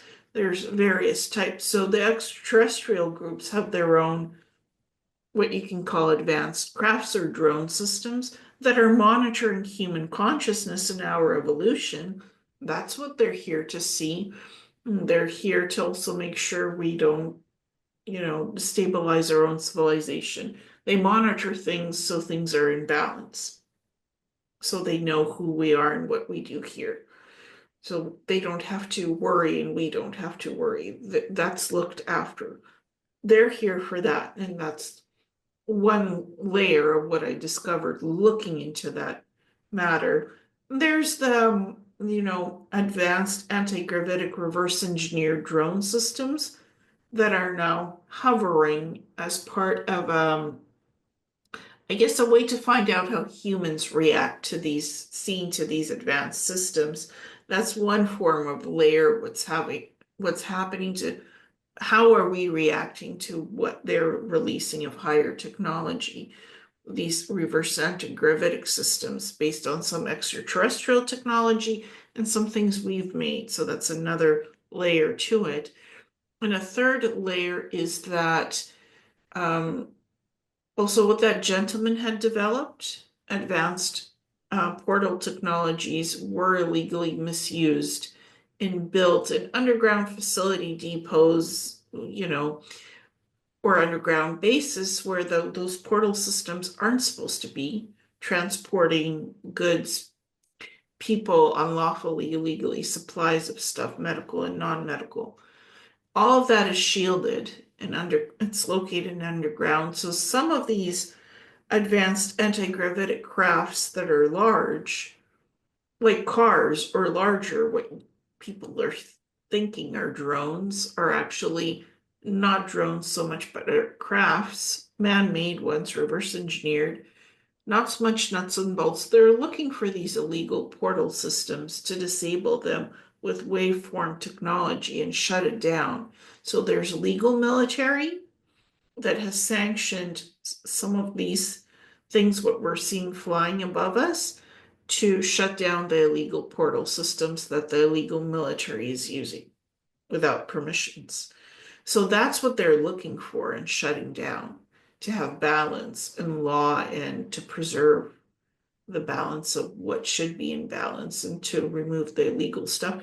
There's also copycats that are just using drones as a form of to participate in distraction, to cover that up as a mechanism. Is there any group that wants us, the less informed or more ignorant humans, not stupid but ignorant, to think this is an ET invasion? Or is that going on, or is that pretty much like not going to go over because people are too evolved now? I believe we're too evolved now. There's this acceptance of, so many are certain it is not a matter of belief anymore. It is a matter of knowing that the cosmos is teeming with life. It takes a minimal amount of effort to go into a meditative state and to be overwhelmed with how much information and how much communication there is going on. So that scenario of, oh yes, we're being invaded, that's really not going to fly. There's the presence of the genuine, real, non-Earth-based vessels in small numbers And then, of course, there is the attempt from the establishment, from the system of control, knowing it is losing its foothold on humanity, and then trying to flood the skies with regular military drones. By the way, the use of these in modern day armies, it's become a thing. So typically the size of a car, they're able to carry regular air-to-ground missiles, so that the application is most certainly for war, and they would be used to just dilute the soup, so that when somebody sees the genuine article, they would think, okay, it's probably one of these Earth-based things. Yeah, so um, again, the presence of non-human vessels in our world would require the collective of humanity to agree upon this. In a subconscious level, we must all say, okay, this is okay. The fact is that we are absolutely in control. Many of us don't remember this, but as a collective, our species is incredibly powerful. And so any sort of invasion is a no-go. They risk extinction if they mess with us. This is a very real thing. Even now, the number of awakened and empowered humans has reached a sufficient level to adequately defend our home. So invasion of that kind, that is known now across the cosmos, and many of the pirate species are also keenly aware of this, that time is up and the tide is turning. So yes, the genuine ones would be benevolent, again, with the agreement of the collective of humanity, that, okay, dark ages are over, we need a little wake-up call. So a mothership the size of a city hovering in place for, let's say, a week, that would nicely do it. So perhaps this is just dipping their pinky in the river, see what the temperature is, if we're actually ready for this kind of event. If And idiot, most if idiots shoot at it, or if they're like, "Hey guys, how you doing?" Yes. As a lot of people don't realize that a lot of these are recorders. They're recording the consciousness of the people, the reactions of the people. Right? Go ahead, Ileana. What you were? And most of the time, the ET crafts are cloaked, so we don't see the space traffic in our Earth skies. They're cloaked, they're doing their business, non-interference, and they become uncloaked for human consciousness to reach its evolution. Oh, what is that? I connect to that, and it brings me a positive message of hope, light, and happiness, healing, blessings. Somebody might be on board those crafts, and somebody might not. They might be just consciousness automated by the beings off world that sent that craft to have a look at what's going on here to monitor. And sometimes there could be beings on the crafts. Some of these smaller orbs or spheres might have a living consciousness temporarily inside of it, of a living being, zipping around, looking at what's going on, or it might be controlled off world, that consciousness of somebody in a physical body guiding that orb and looking around and monitoring. So there's variables of what that can look like and feel like and be experienced as well from the extraterrestrial point of view. And some of these drones, more advanced anti-gravitic systems, are coming out from underground facilities, secret military facilities, of secret military trying to shut down the illegal, unlawful military, other side, the darker military, to shut that down. And that's what you're seeing, them looking around for these underground facilities. And it's another way of, oh, hey, okay, let's disclose that we have some of this technology because it's time we need to know. And it's natural disclosure. It's not to fear anything. It's not an invasion. It's not to scare the humans. It's to make us curious about what exists in our reality and make us question the fabric of reality itself. What is this technology? How does it work? Some of it is anti-gravitic. How does it function? Well, how can we use it in other applications? It's the size of a car and it can just disappear when somebody tries to follow it. Nobody can follow it back home. How did it go home? What is this? And it's made to design made for us to ask these questions and look for these answers. And we're all asking for answers. So it's like, and the government is saying we don't know. Of course they know. Yeah. They do know. And eventually we'll be given the answer because it's a bunch of things and it's coming to a head for us to realize the truth. And that's one part of disclosure. Now, Amir, I know you want to end something, and then I have one subscriber's great question to end with, but I have this did our cousins out in space, we'll put it that way, did our cousins eventually give our government a time factor? Like, if you don't do your job, we're showing up and going to do it ourselves. Was there any level of that going on? If I may now add something, it is a matter of consciousness of the general public. It's not quite so easy as to go, unless the president comes and says, we've got aliens. That's really not going to do it. A great example of this is when the Western ships reached South America for the first time, and many of the natives had difficulty seeing the vessels until they came ashore and they touched it and say, oh, it's made of wood and it's got sails and people on it, and then they could see. This would also apply to these vessels. They are so out of our accepted paradigm of what is real and what is not. Many people do not see this. This is used also in advanced energy warfare in martial arts, where invisibility is achieved through modification of your vibration. So the eye see, the signal is sent to the optic center in the back of the brain. It is sent, but the conscious mind doesn't register. This is what we are dealing with. And so perhaps this is also a test of how has our reality shifted? Are we now able to consciously perceive them or not? There's nothing wrong with the eyes. The faculties are there. But are we ready to consciously accept them? And evidently, many of us are now ready. That's very important, but isn't it also related to recently what's called, at least Paul and others said, the matrix is starting to go down? Oh, spot on. The matrix is starting to go down. Yeah. See things more, plus all kinds of weird critters and stuff slowly, right? Yes. The matrix is a prison of the mind. So as the mind is liberated, that problem of not consciously registering what is right in front of us, that cloak of invisibility, that is going to slowly but surely disintegrate. So the matrix will be completely offline in about 150 years. It's already being dismantled. Good. And thank you so much. That's the key thing. And you wanted to add something, Ileana? Yes, we're going to be seeing the true form of the matrix coming down in phases. First, the crafts, those are real, ours and not ours, extraterrestrial and human-made reverse engineered technology.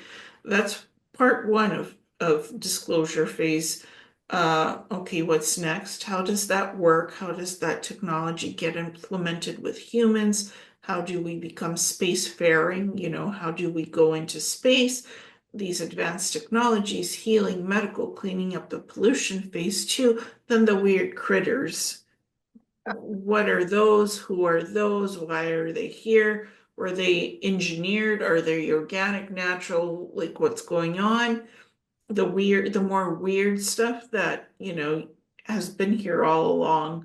You got eyes to see, you're able to see it if you want to see it.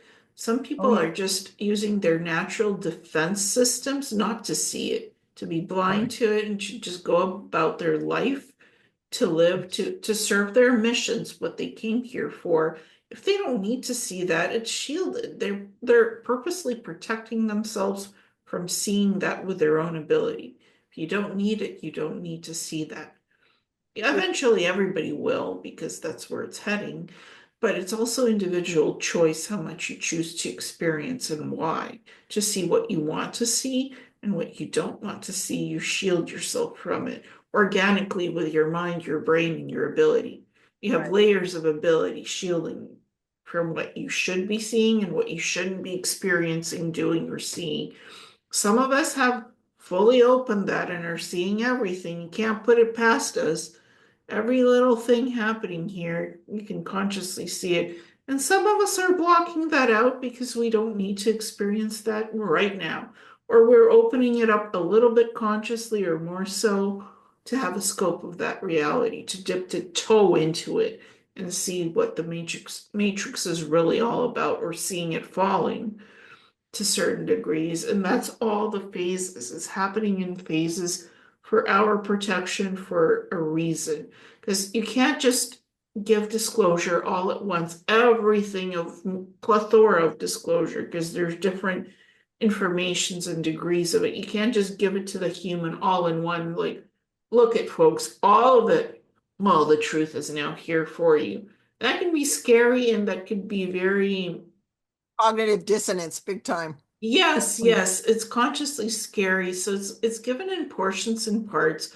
Those that want it consciously can have it all. They can download all of it. You know, you have access as advanced living beings. You can download whatever you want as information from the universe, wherever. Or you can study it, research the history, or it's been told to us in phases, or you can open your mind and see it all. Up to you to work for what works best for your flavor of your experience, your protection, your happiness, your sanity, your development and advancement and evolution. That's the best way I could put it. It's well said. Beautiful said. So, woohoo! 2.5 hours. That's what we planned.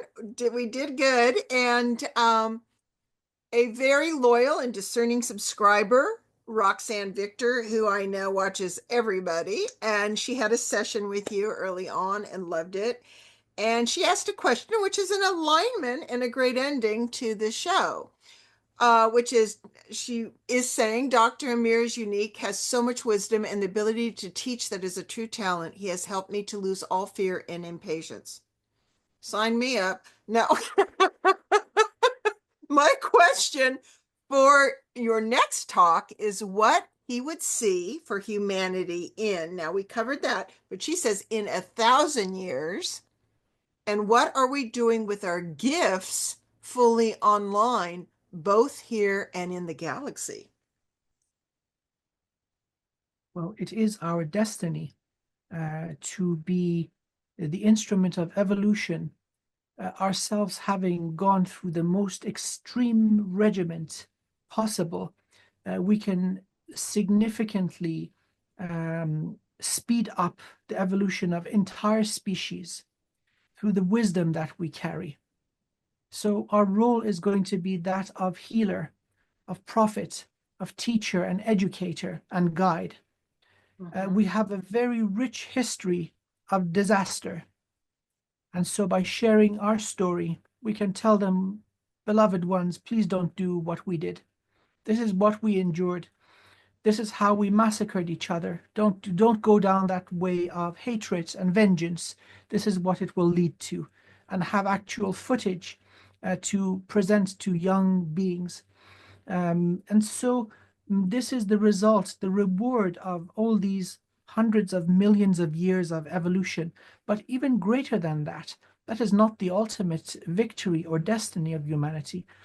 We will be the seeders of life in parts of the universe, but also other universes where life doesn't exist. And that is the grand mission. We are resilient, we are intelligent, we are adaptable, incredibly capable. And so where, let's say, less evolved and resilient life cannot survive, we will survive and we will thrive. So the beauty of this whole thing resulting in the mighty human, and let's look at the beautiful things that are attributed to humanity, our art, our culture, our literature, our music. This will all add beauty and complexity and elegance and grace to the infinite cosmos. Beautiful. Beautifully said.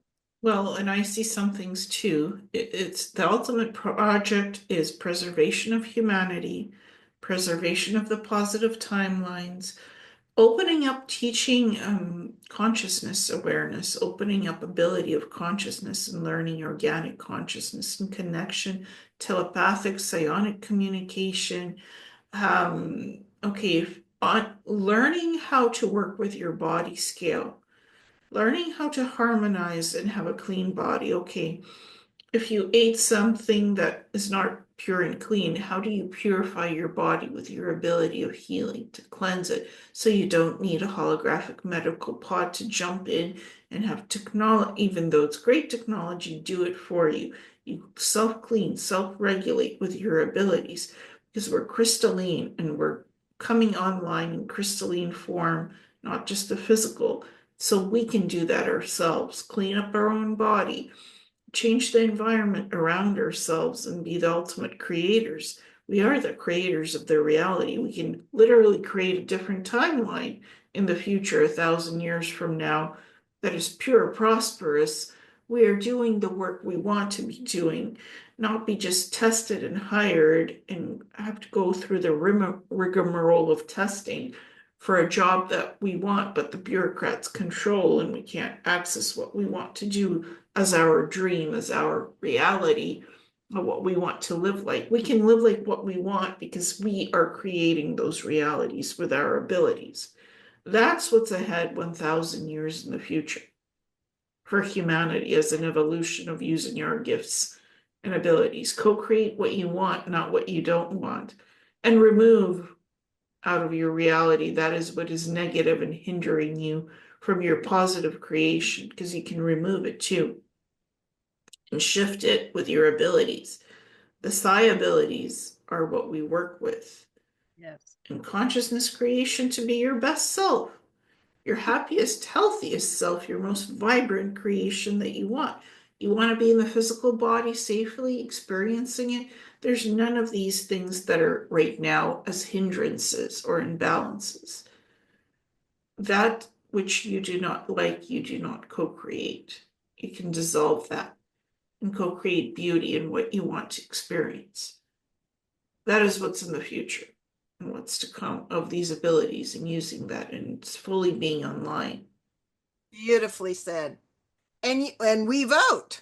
We vote. We say no or yes or where we focus. So, oh my gosh, this has been so uplifting, so wonderful, so informative. The detail, the truth, you know, so effective, efficient, helpful, feeding the mind, heart, soul, and evolution. And I am so grateful to have you both with your busy schedule and all that you adjust to be here in such an eloquent, present, masterful, creator way to exemplify what you are Thank you.